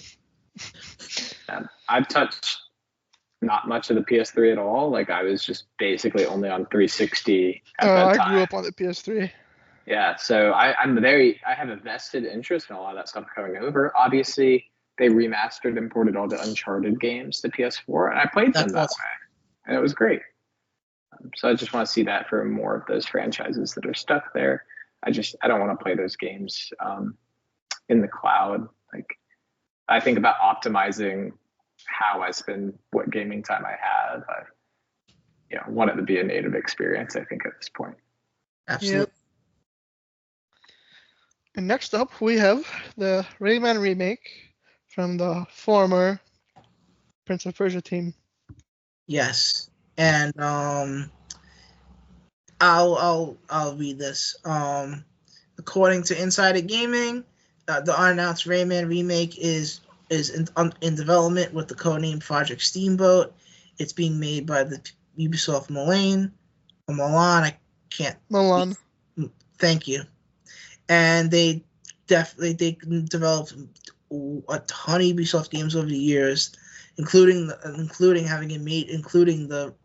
recent Prince of Persia game that came out recently. And they also cite that Michel Ancel, I'm bad at spelling. The creator of Rayman and vaporware that is Beyond Good and Evil 2, is a consultant. And this is interesting because he was among a number of people within Ubisoft that was part of the toxic leadership situation, which was covered extensively in French news throughout 2020. So he was also consulting Beyond Good and Evil 2, I think. Mm-hmm. So, but in addition to this Rayman news, the disbanded Prince of Persia team, the developers are still within Ubisoft. About a dozen developers are still at Ubisoft. They're working on the Rayman remake, and they're also helping out with the Next Ghost Recon game and Beyond Good and Evil 2. And for the Rayman remake, it makes me kind of curious because they can go there's two ways you can go about this. It could be another 2D platformer like Rayman Origins or Legends. And I'll make the argument Origins was low-key kind of a remake of Rayman 1 thematically in a lot of ways. So when I hear Rayman remake, my brain goes to Rayman 2. The Rayman 2 is a 3D, for those who never played it, is a 3D platformer released during like the Mario 64, Sonic Adventure, Crash Bandicoot era platformers, and it's one of the most iconic games of that era. And Rayman 2 is always a game Ubisoft was not shy at releasing on everything. The PS2, the PS1, the Dreamcast, the DS, the 3DS, so on, so forth, etc. And it is a very important game for Ubisoft. So I'm guessing that's a game that's going to be remade. If it's not that game, I'm kind of curious what Rayman remake they're looking into. The third one, where Rayman which is a bit more linear and has a more like out there sense of humor. The Raving Rabbids, which originally was a proper Rayman game before it turned into a minigame collection. As someone who's familiar with the series, I'm kind of curious what this remake is gonna be in the first place. But we're probably not going to hear about this for at least 2-3 years. So let's see what happens. I'll play more Rayman if they release it. I've never played Rayman, so if they release it, I'll play it. You gotta correct that. You can play Rayman not Origins. You can play Rayman Legends right now on any platform you own as of right now. When you finish one of newer first-party games. Okay, so that's never happening. Anyway, let's continue. Well, this is like a quick little tidbit, but disc editions make up 82% of all PS5 sales. Oh, interesting that is. Before you go there, 80% of game sales are on digital. Let's move on. It's just interesting to see. Everybody wants physical console, but no one wants the physical games. Options are really nice to have. Well, that's that. Next, we have Sean Layden says why he thinks Japan studio was shut down. He's talking a lot over this past month, apparently. Keep hearing his name. He said it wasn't a surprise. I love Alan Becker, former head of Japan studio. He works really hard, but there was so much legacy malaise. It's tough when a studio hasn't hit for a long time and they work really hard. Sometimes they forget how it feels. If you hit once, it's like a drug, man. You chase the next one, right? And if you don't have that for a while, you forget what it felt like, and then you start to forget how to get there. There were probably two roads. One was the road they took. The other one was a real tough love program. Maybe that's maybe what Team Asobi was. It's like pruning a bonsai. Get it back down to its nub and see if you can get it to grow again. That's an interesting way to kind of describe the situation, because that's literally what happened. They shut down Studio Japan. They kept a very small fragment of it, and Studio Japan, and now Team Asobi, it was able to turn Astrobot from a VR thing into a proper franchise. And hopefully with the I think it's 1.5 million or just 1 million? 1.5 million. The 1.5 million sales. With 37% new people who haven't bought a first-party game in 2 years. Well, hopefully that 1.5 million is enough for PlayStation to consider greenlighting a sequel. I'm sure they will. I hope so, because it was a really good platformer, and it's really nice to see a part of Studio Japan still alive in PlayStation. Oh, yeah. But yeah, that makes sense. I do think you can definitely see more of that industry where you have these studios who are known for great things, but they release a new gamer and it doesn't quite land where it was. Like you can look at BioWare, Rocksteady. Arcane Austin. Mm-hmm. Yeah, that's a tough one. How come I didn't want to bite back? I mean, there's one studio I can name. I'm still trying to get my bite back refund. Bethesda support, they just don't answer. Yeah. So sad. Gotta bite I'm back. gonna finally play Redfall next year because it's part of that backlog challenge I mentioned earlier. Nice. When I was talking about Subnautica. I have to play the lowest rated game on backlog. So backlog ratings, people are dramatic. Like, is Redfall 1.4 out of 5? Probably not. But that's where it's ranked on there. As of right now, the game's probably more like a 6 out of 10, if I have to be objective. Like, it's probably like around that ballpark. It's like a middle of the road shooter, but like Did they add a stealth animation? Yes, they actually. That was the wildest thing I've heard about that game. So, but anyways, I'll let you know how it is. Ubisoft management Ubisoft management are to blame for the Prince of Persia Lost Crown sales issues, says Baldur's Gate 3 exec. Wow. Yes, of course that's the case. Like, it was a great game that didn't get. I think the price point was a problem. Like, they probably should have. I think his comment was more saying their expectations were the problem. Yeah, like they wanted it to be Metroid Prime or something along those sales, but that's Nintendo bump. So. They also mentioned in the article, if it had released on Steam, not only would it have been a market success, but there would likely be a sequel because the team was so strong. If it launching on Steam would have been a pretty big, would have probably helped a lot, because a lot of PC players would have gotten it then. A lot of people on PC, they don't want to deal with multiple launchers. And it's a shame because the game is one. It's kind of interesting how you see all the big guys coming back to Steam. Yeah. You have EA with Dragon Age, Call of Duty came back in 2022. They all come back because they realizing their launchers aren't selling what they want. So,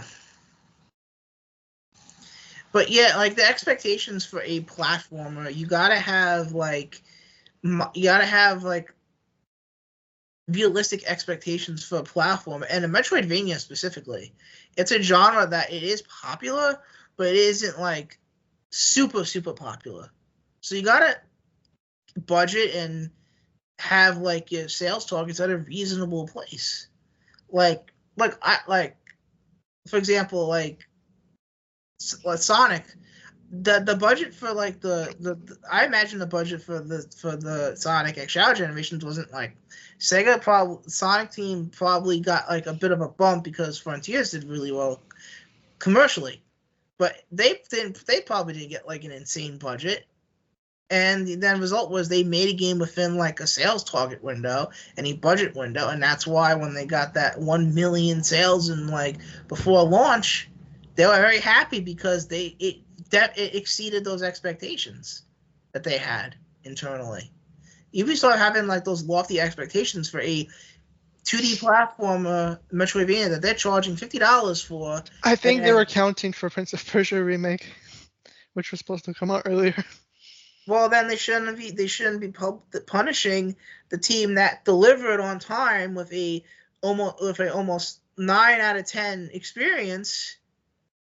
Something that wasn't their fault, but what do I know? I mean, you look at Alan Wake 2, that's a critical success, and that practically is bombing. Yeah, that's a shame. It's not all critical darlings, so.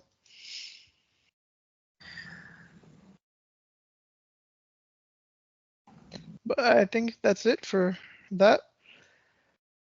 Our beloved Surgeon Studios has announced their new game, Project Uso. This is the first time I heard about this. Looking over like all the stories we're covering, and this is really cool. I kind of got the vibe that this was at least the intention through the studio when Tales of Kinzera Zao was titled that way, with the subtitle. Yeah. It says the next game in the multimedia universe, pioneered by the creative mind of Abu Bakr Salim. If you've played the game without diving in the spoilers, I think it makes sense how this could be a series of stories. Absolutely. This time it's centered around vampiric android. It's designed to house the spirits of the deceased. It's a crossover between choice-driven RPG and electrifying beat 'em up. Vampire anything sounds good. Vampires are down bad right now. We had Redfall, Vampire the Masquerade 2, or Bloodlines 2. Not looking great. So let's get a good vampire game out. Yeah. Also, Blade being forever away. Oh yeah, that game will be that would be good though. That would be good. Yeah, it would be good.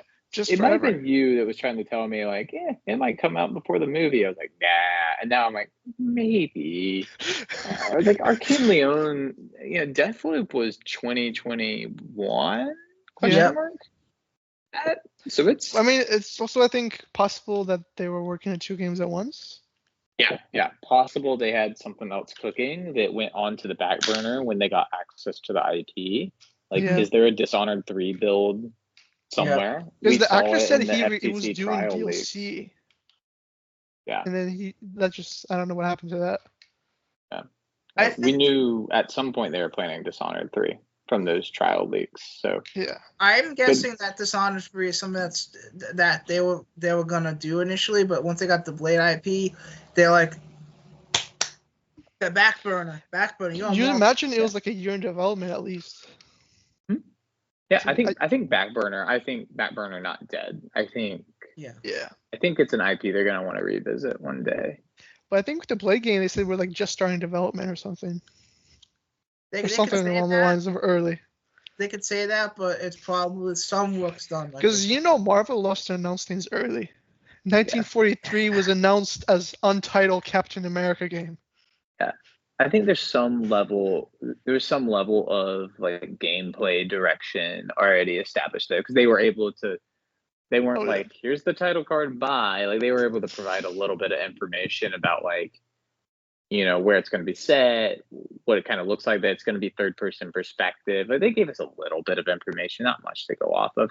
And based off the concept art they shared, I do wonder if that very stylized, kind of like brush art style that they went for in the trailer. I do kind of wonder if the game will resemble that art style in 3D, which would not be unlike Deathloop or something. Like I think that could work. I think that could be pretty cool. Yeah. Art direction is something that studio is really good at. So I would not be surprised if they managed to do something very striking with Blade. And that Marvel money is definitely going to help with like getting like the budget needed to get their creative vision done.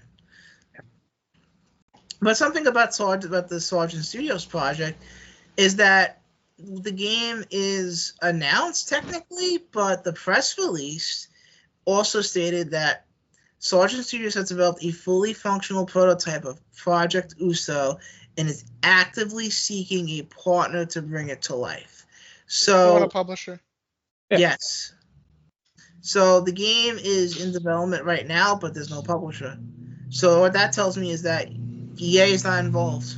EA probably isn't going to be in the building this time with the funding like they did with. I imagine. I don't know what the sales were, but it's not like it's probably chump change for EA. Well, they put the game day one on PS Plus for a reason. They weren't confident it was going to sell. Yeah, part of the EA originals, like kind of part of their MO, is they get these folks set up like kind of on the map. Like it's very much about debut games. So you think about that game Lost in Random, that was an EA original. It has a sequel announced for next year that EA is not publishing. So they kind of got them, going on the map a little bit. And I think you'll see a similar thing with The whatever game comes from Immortals of Avium Studio next. I imagine they'll be doing that on their own. Hazelight's a little bit funny because they keep releasing new games and EA keeps publishing them. I think they have a really good relationship. They I'm don't surprised own Hazelight, EA right? hasn't bought them at this point. Yeah. Especially since It Takes Two is like turning into like a media franchise. You can nail that one down for the Game Awards this year. I mean, they haven't been coy about it, right? They've been pretty blatant. Oh yeah, we're gonna see Joseph Ferris's next game. He showed the title, but blacked it out. My expectations, like my kind of concrete things, are I'm gonna see Joseph Ferris's new game at the Game Awards. I'm gonna see Resident Evil 9 most likely, and I'm gonna get a Death Stranding 2 release date. I feel like you can take those three things to the bank. You can also take Mafia to the bank. Mafia. Well, I'm just taking your word for that. I believe you. They literally said in the announcement, "See you in December." Sweet. Yeah. I said, "See you in December." I think it's obvious. That's more obvious than the other three, even. Exactly. And I think it's obvious we'll see something from Sega. Like they revealed at the whatchamacallit, like I think it was this I'm not sure if it was the Taxi Driver Fortnite clone. Mm-hmm. Oh my god. Yeah, I think it's about time for the Sonic 4 movie where they reveal that Chris Pratt's in the voice cast. I think we're due for that. Oh my god, you're funny. Like Mario's gonna cross over. That's Sonic 4. Oh my god. Mm-hmm. Post credit sequence. We'll be there. I would lose my mind. But I think something Sega will also be at the Game Awards because I don't know if it was Game Awards or Summer Game Fest, but there was that reveal of like the Super Game thing where like all the Sega IPs are coming back. That's what I'm thinking. Like we're gonna get another trailer focusing on one of those games. Yeah, would be cool. Or the Shinobi one is getting the film tie-in, right? So Shinobi. Maybe it's the game we see. Shinobi looks awesome. Hand-drawn animation, 2D platformer. Looks awesome. Yeah, that'd be cool. Sega had a really I don't think it can be overstated how amazing of a year they had. And it's over now. They've released all their games for the year, so we can say it like it's over. They really phenomenal job. Oh yeah. I think they'll win. Not that anybody cares. It doesn't matter, but it'll be reflected when Metacritic does its like Publisher of the Year. I imagine it's going to be Sega. The sheer volume of high quality games they released, it's kind of insane. Every sector of Sega. They got themselves a goatee contender with that list. Yeah, they arguably have two with like a Dragon 8. Yeah, I forget that came out this year. I know that's its problem, but if you pull up like OpenCritic, I want to say it's like a 91 or 92. It's ridiculously high rated. Dang. They also put out a Monkey Ball game that was pretty good on Switch. They made a critically acclaimed Sonic game. Why was the Monkey Ball game exclusive? Why can't I play that? I don't know. I don't know why it was exclusive. It's probably Nintendo either foot the bill in some capacity or Sega just like it sold best on the last one sold best on Switch. We'll just put this one on Switch. I played Monkey Ball on the GameCube growing up. I actually have a lot of nostalgia for it. I don't know. It just feels like Switch games never go on sale, but third-party ones do. Maybe I'll pick it up on Switch at some point. Yeah, when I went to when I was in the book off in the city today, I saw like a physical copy for like a little like 42, 43. Yeah, complete box with like the booklets and everything. I want to play Monkey Ball for about $22. You'll probably get how that. much I want it. I got the Switch Samba de Amigo game for like $10 on Amazon last year, so you'll see it go down in price. Be watching. Well, next we have Black Ops 6 marketing budget is close to a major motion picture blockbuster. Microsoft finally marketing their games. I think it's Activision mainly, but yeah, Microsoft definitely should get credit here because like this is a big game and they could have easily fumbled the marketing like they've done for some of the other first party stuff. but they've done a good job, like letting Activision do their thing, and that should definitely be called out. I think they've had I think marketing. I know there was some restructuring, and so like the folks that have been handling marketing this year aren't the folks that were handling it in years prior. When they finished the merger, there was some restructuring of that, and my kind of loose understanding is some of the marketing for Xbox specifically like became housed under the Xbox umbrella, where it was in like a weird Microsoft umbrella beforehand. But now it's very much in-house, and I think that's reflected in ignoring extracurricular stuff, like the actual marketing of their games in the second half of the year. I feel like it's been very coherent. I feel like it's had very like logical messaging. Like I said, I'm ignoring like their kind of Project Latitude snafus and where they've kind of lost the plot in terms of how they communicate to their customers. But think about the actual games themselves, like the kind of staggering of showing gameplay and releasing more information. I think they've done a good job. And we kind of got some leaks with Call of Duty specifically that it was going to be kind of quiet and there's going to be a huge ramp up in October. And I didn't know why that was. It was like, is it because they have 2 games releasing in September and the Diablo expansion at the top of the month, also coming from Activision Blizzard, like that family. And sure enough, like it was like the week after Vessel of Hatred, like the Call of Duty marketing, it was there before, but it like ramped up to 13. Yeah. So the replacer. That leak ended up being pretty accurate. And all the evidence suggests that it hasn't hurt for sales. So, and they got some marketing beats planned for next week too, right? The Indiana Jones showcase, and they're going to show off more South of Midnight, which I assumed was going to be later 2025, but if they're already talking about it more, maybe I'm wrong. I think it's early. Yeah. I think I think it's probably going to be like right before E3, not E3. Yeah. I think more likely I'm probably wrong about Doom. Saying earlier, I think Doom is like May, April. Maybe Doom's later. Who knows? Doom could be later, and then Fable's the holiday release. Gotta be, right? Well, and Call of Duty. Or Call of Duty. That's the thing. They have a permanent like a holiday game now going forward. I mean, so does PlayStation. They said they're going to have a big game every year. No, I mean with Xbox, Call of Duty is always going to come out every like November. Oh, I know. October. But yeah, but it's true. Yeah, they'll just release whatever their big fall game is that isn't Call of Duty.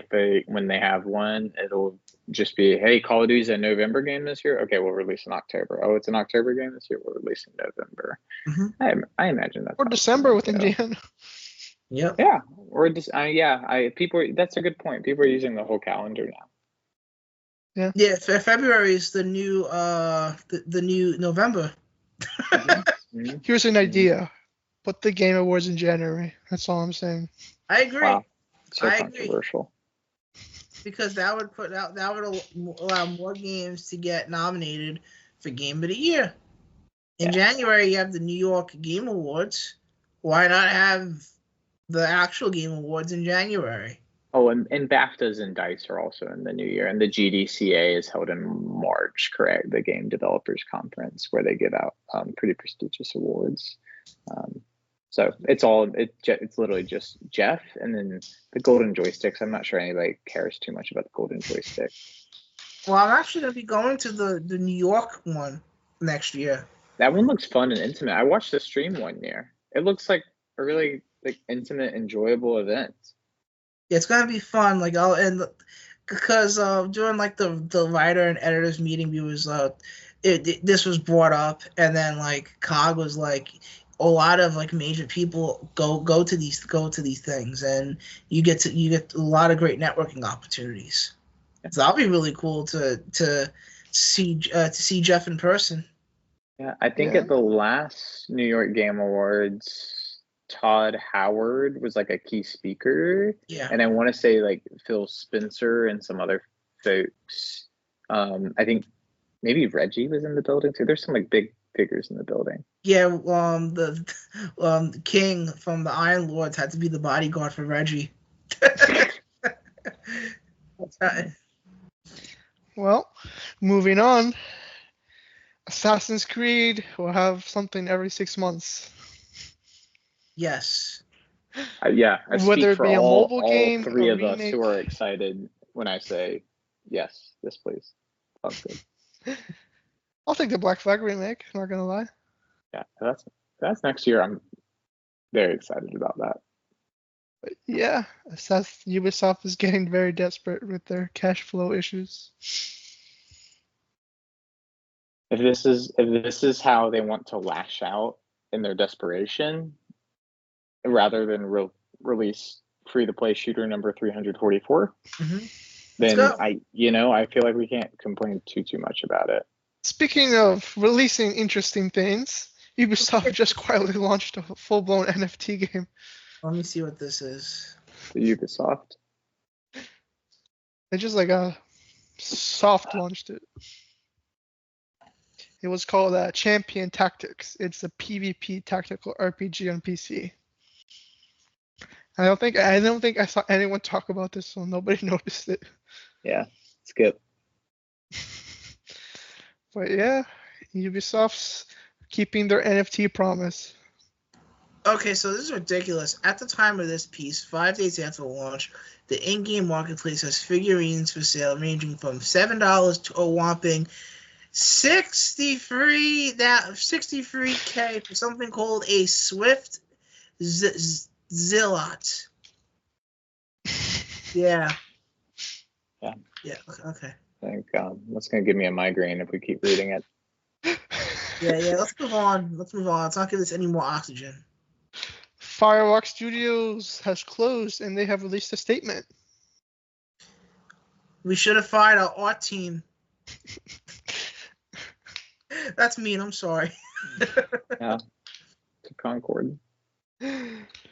Firewalk began with the idea of bringing joy to a multiplayer to a large audience, along with the way we assembled on a incredible team who were able to navigate growing a new startup into a team during a global pandemic. They were founded in 2018 and was very small for its first couple years, only entering full production in 2022.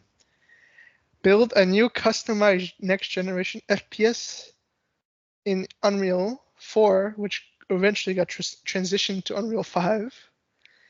They're delivering top-tier gameplay feel, beautiful worlds, and a perfect 60 FPS technical experience on a stable and scalable backend on PS5 and PC. Hundreds of thousands of players in our beta. Ultimately ship and deliver a great FPS experience to players, even if it landed much more narrowly than hoped against the heavy consolidated market. We took some risks along the way, marrying aspects of card battlers and fighting games with first-person shooters. Although some of these aspects of our EP didn't land as well as we hoped, the idea of putting new things into a world is critical to pushing the medium forward. The talent of Firewalk and the level of individual craft is truly world-class, and teams with Sony Interactive Entertainment and across the industry will be fortunate to work with them. Please reach out to recruiting at PlayStation for inquiries, and thank you for very many teams, partners, and fans who supported us. Any comments on our comments? Yeah, bummer. They made me believe that you can make a competitive first-person shooter in Unreal Engine 5 that doesn't stutter and runs well.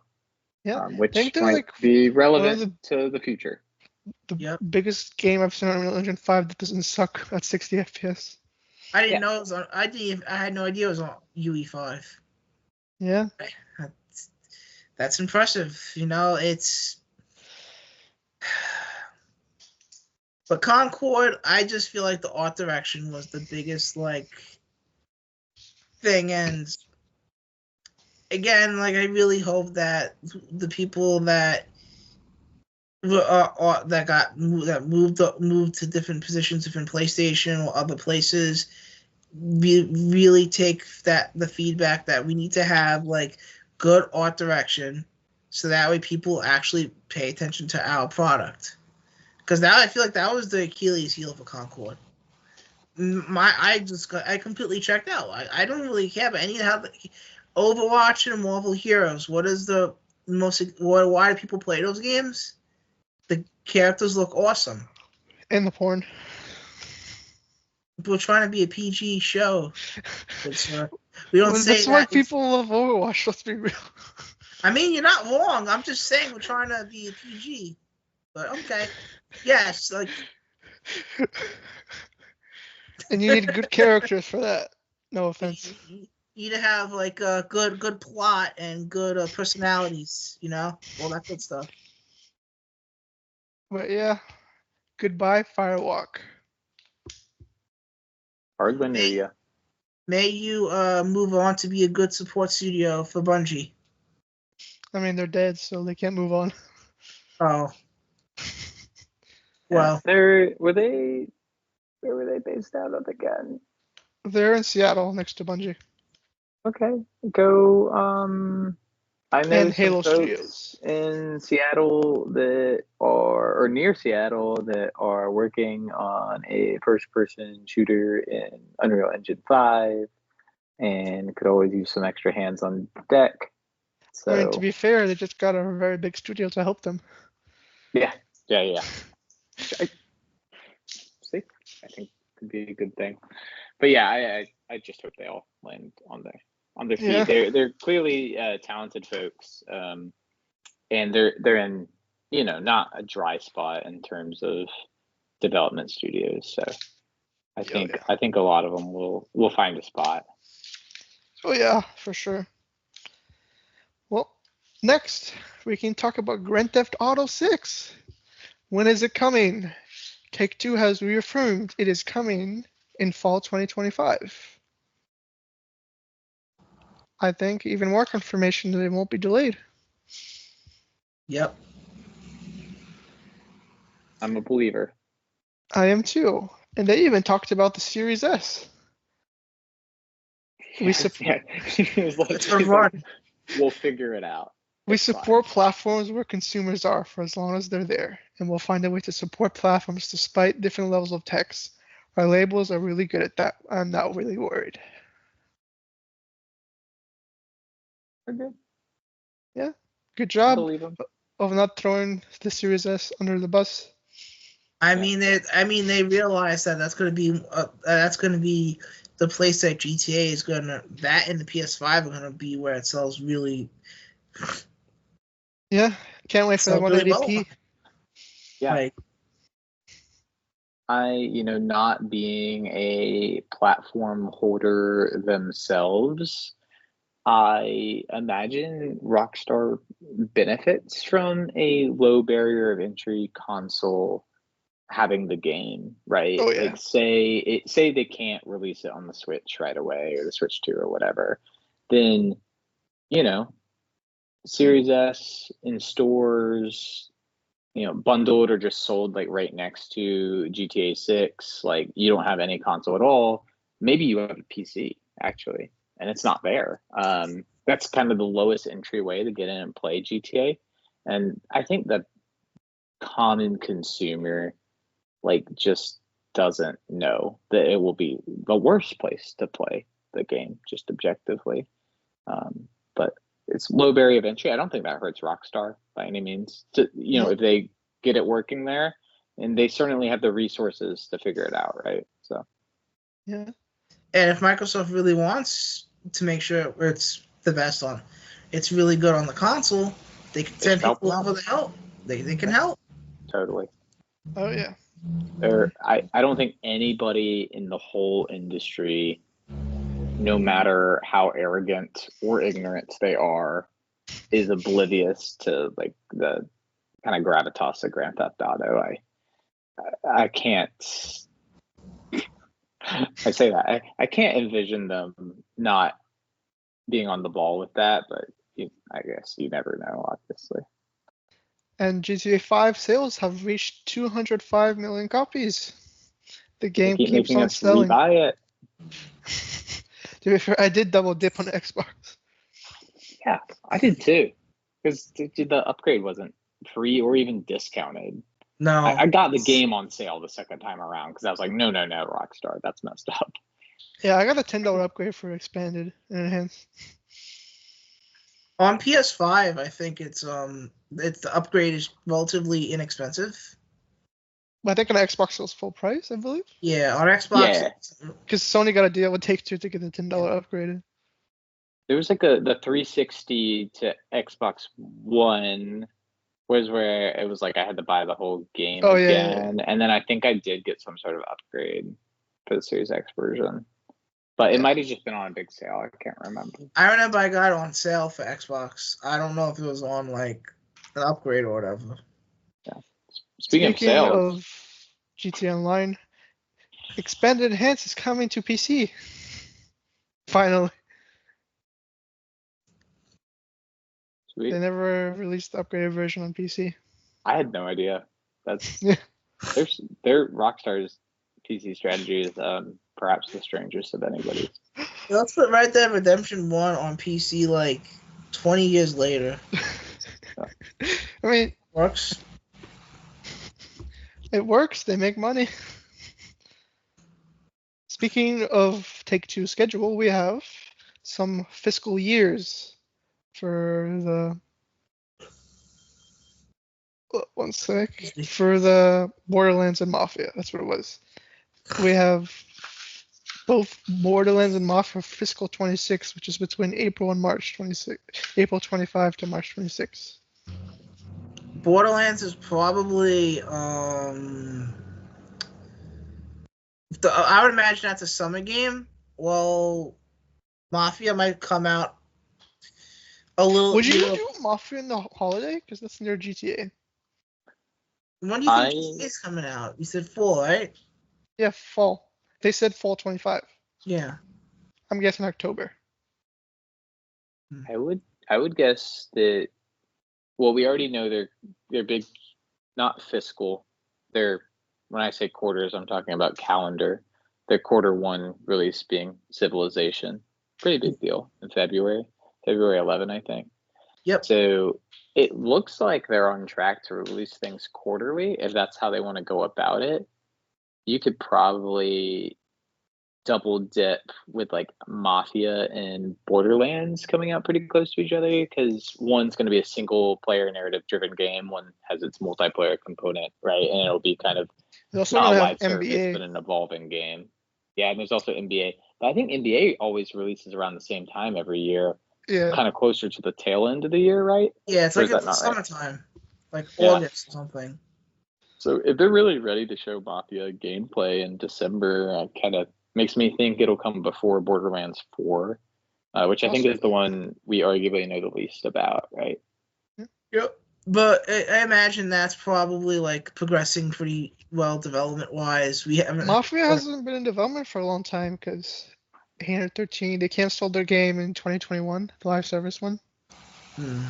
So I guess it's about 3 to 4 years, which I think is good since they're doing a short linear game, so it should be fine. Yeah. They'll tell us. We'll probably, at the end of the Game Awards, we'll probably know the next game coming after Civ, and then by the end of the summer, I imagine we will know the status of GTA and Borderlands. I feel like that's a pretty safe prediction. Oh yeah. And Take-Two also sells Private Division. Yeah. Goodbye. I don't know who is. They said unknown buyer. They're going to reveal it later. Do you think it was the Annapurna folks that lost their? I could see that. Arm? I was going to guess who bought the Hi-Fi Tango. Oh, Crafton. Crafton. Yeah. Out of too. South Korea, I think. That would be interesting because that I guess that implies they're just trying to build up their portfolio. Then in that case, I mean, they did say we don't expect Hi-Fi Rush 2 to make money. They're honest. I gotta respect that. They're honest. I love Hi-Fi Rush, but it's Not a game you can say, oh, it's going to sell like 8 million copies. No, like 1 to 2 million is realistically feasible if you release out on multiple things at once. Especially if you launch on PS5. PS5, they launched at a weird time. They launched it, they didn't really do a lot of build up to it, and then like right after that you had like Sea of Thieves, which arguably had a bigger marketing push than Hi-Fi Rush ever had on PS5, and that's probably why Sea of Thieves did as well as it did on PS5, because sorry, I go think ahead. Sea of Thieves did as well as it did just because it has such a popular multiplayer base. I think it's a game that people maybe pretended like they didn't really want to play, but have been wanting to join in on for a while. Because I think Grounded did really well on PS5 as well. Yep. People haven't really talked about that one as much, and I think Hi-Fi Rush less. So I don't think it did. I don't think it did bad, but I don't think it did particularly great. I supported it. I did not buy any of those. I played Hi-Fi Rush once. It was excellent. Very good game. Amazing experience. Anyways, Hogwarts 2 surprisingly is in production after selling 30 million copies. Wow, I'm stunned. I'm speechless. What was the one game that did well for Warner Brothers? Hogwarts Legacy? Wow. Makes sense making a sequel. 30 million copies is insane, though. A lot of Spite purchases. Someone bought 5 copies. Yeah, someone bought 5 million copies just by themselves. Also, a confirmation, Batman is coming back. He came back in Arkham Shadows, right? But moving forward, they will be focusing on 4 core franchises. Batman, Hogwarts, Mortal Kombat. I think that's it, yeah. Batman, Mortal Kombat, and Hogwarts. Those will be the pillars. Generic DC, I think. Yeah, they said DC with Batman in parentheses. Oh, okay. Because we got a Wonder Woman game we need to see gameplay of, never mind a release date. Yeah. And they also insisted on they're going to continue to support multiverses, even if that isn't doing the best money-wise for them. Like, they recently revealed that Raven from Teen Titans and Marceline from Adventure Time were coming to the game as playable characters. Also with Hogwarts, they said they're going to align it with the TV show, like the storylines. That's going to do amazingly well for them if they manage to do that. It makes sense if they really want to go like full synergy. What's interesting, they mentioned Game of Thrones. The games in the show because the game is a prequel to like the story of Harry Potter himself. So they can certainly because they're kind of rewriting the book series, like they're retelling the books again in shows. They can kind of rewrite it a little bit to There's all the author involved. I think she's producing the show. Interesting thing is, when they said they have 4 franchises, they also mentioned Game of Thrones. It looks like we're getting some Game of Thrones games. We got one at one point. I remember Telltale made a Game of Thrones game. Yeah. An Atlas of old companies published one at some point. I feel like Monolith could make a Game of Thrones game like they did with Shadow of Mordor. Yeah. With their patented Nemesis system. in Wonder Woman. Yes. Oh yeah, I remember. Speaking of Kingdom Come Deliverance, it has sold 8 million copies. Yay! I bought mine for $5. So. Come on, give yourself credit. You that $5 purchase, so save the studio. Be nice. I've seen it on sale for $3 on both PlayStation and Xbox. Yeah, I got the Royal Edition, so it was a bit more because that was like the complete one. That's what I did too, because I plan on playing that in the coming months. Yeah, I've been playing it for the last few months. It's a beefy game, and then the sequel will be double the length. Good on them. Assassin's Creed Shadows' delay was necessary to change the narrative of Ubisoft's inconsistency of quality, says franchise director. Haven't they been making Ubisoft all the Assassin's Creed games? You could say a lot of what you could say whatever you want. It was comparing it to Unity. Oh, but Uni was a generation ago. You know what? I mean, Good Outlaws just comment. happened, so. Oh, okay. Okay, that's probably what that referring Yeah. more to that. And then they will be rebooting the modern day again for the 4th time. But yeah, what's interesting about Shadows is with their new launcher, they call it Assassin's Creed Animus or whatever they call it. I think the Animus. It was codenamed Infinity.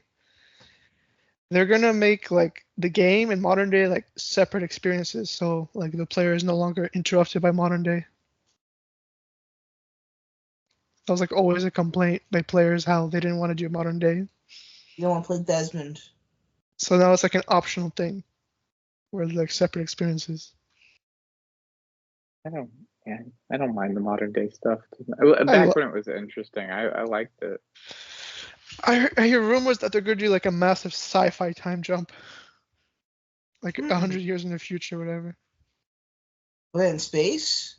No, like I guess you could call it like cyberpunk like. Well, that'd be pretty cool. In that case, that'd be really cool to play a modern day Assassin's Creed game where you actually. But it's not really modern day anymore. You know what I mean? You know what I mean? Though, like you play like that would be a really cool setting for an Assassin's Creed game, like a Cyberpunk 2077 type environment, like neon skies. You play as like the cybernetic assassin. You can augment parts of yourself. It's not gonna be like a full game. It's just gonna be like how you're exploring memories, and that's your modern day. I think that'd be pretty cool if they can kind of run with the idea I'm kind of pitching now. That sounds cool.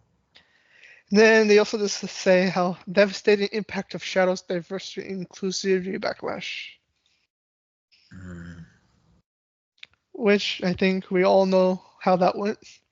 Yeah. Yeah, people on Twitter suck.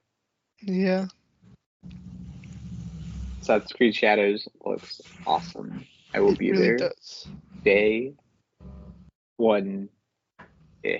I will buy it day 1. I Will will I be be day there day one. 1? I don't know with just everything else going on, but I'd like I to will be. backlog Kingdom Come Deliverance 2 for Assassin's Creed. Yeah.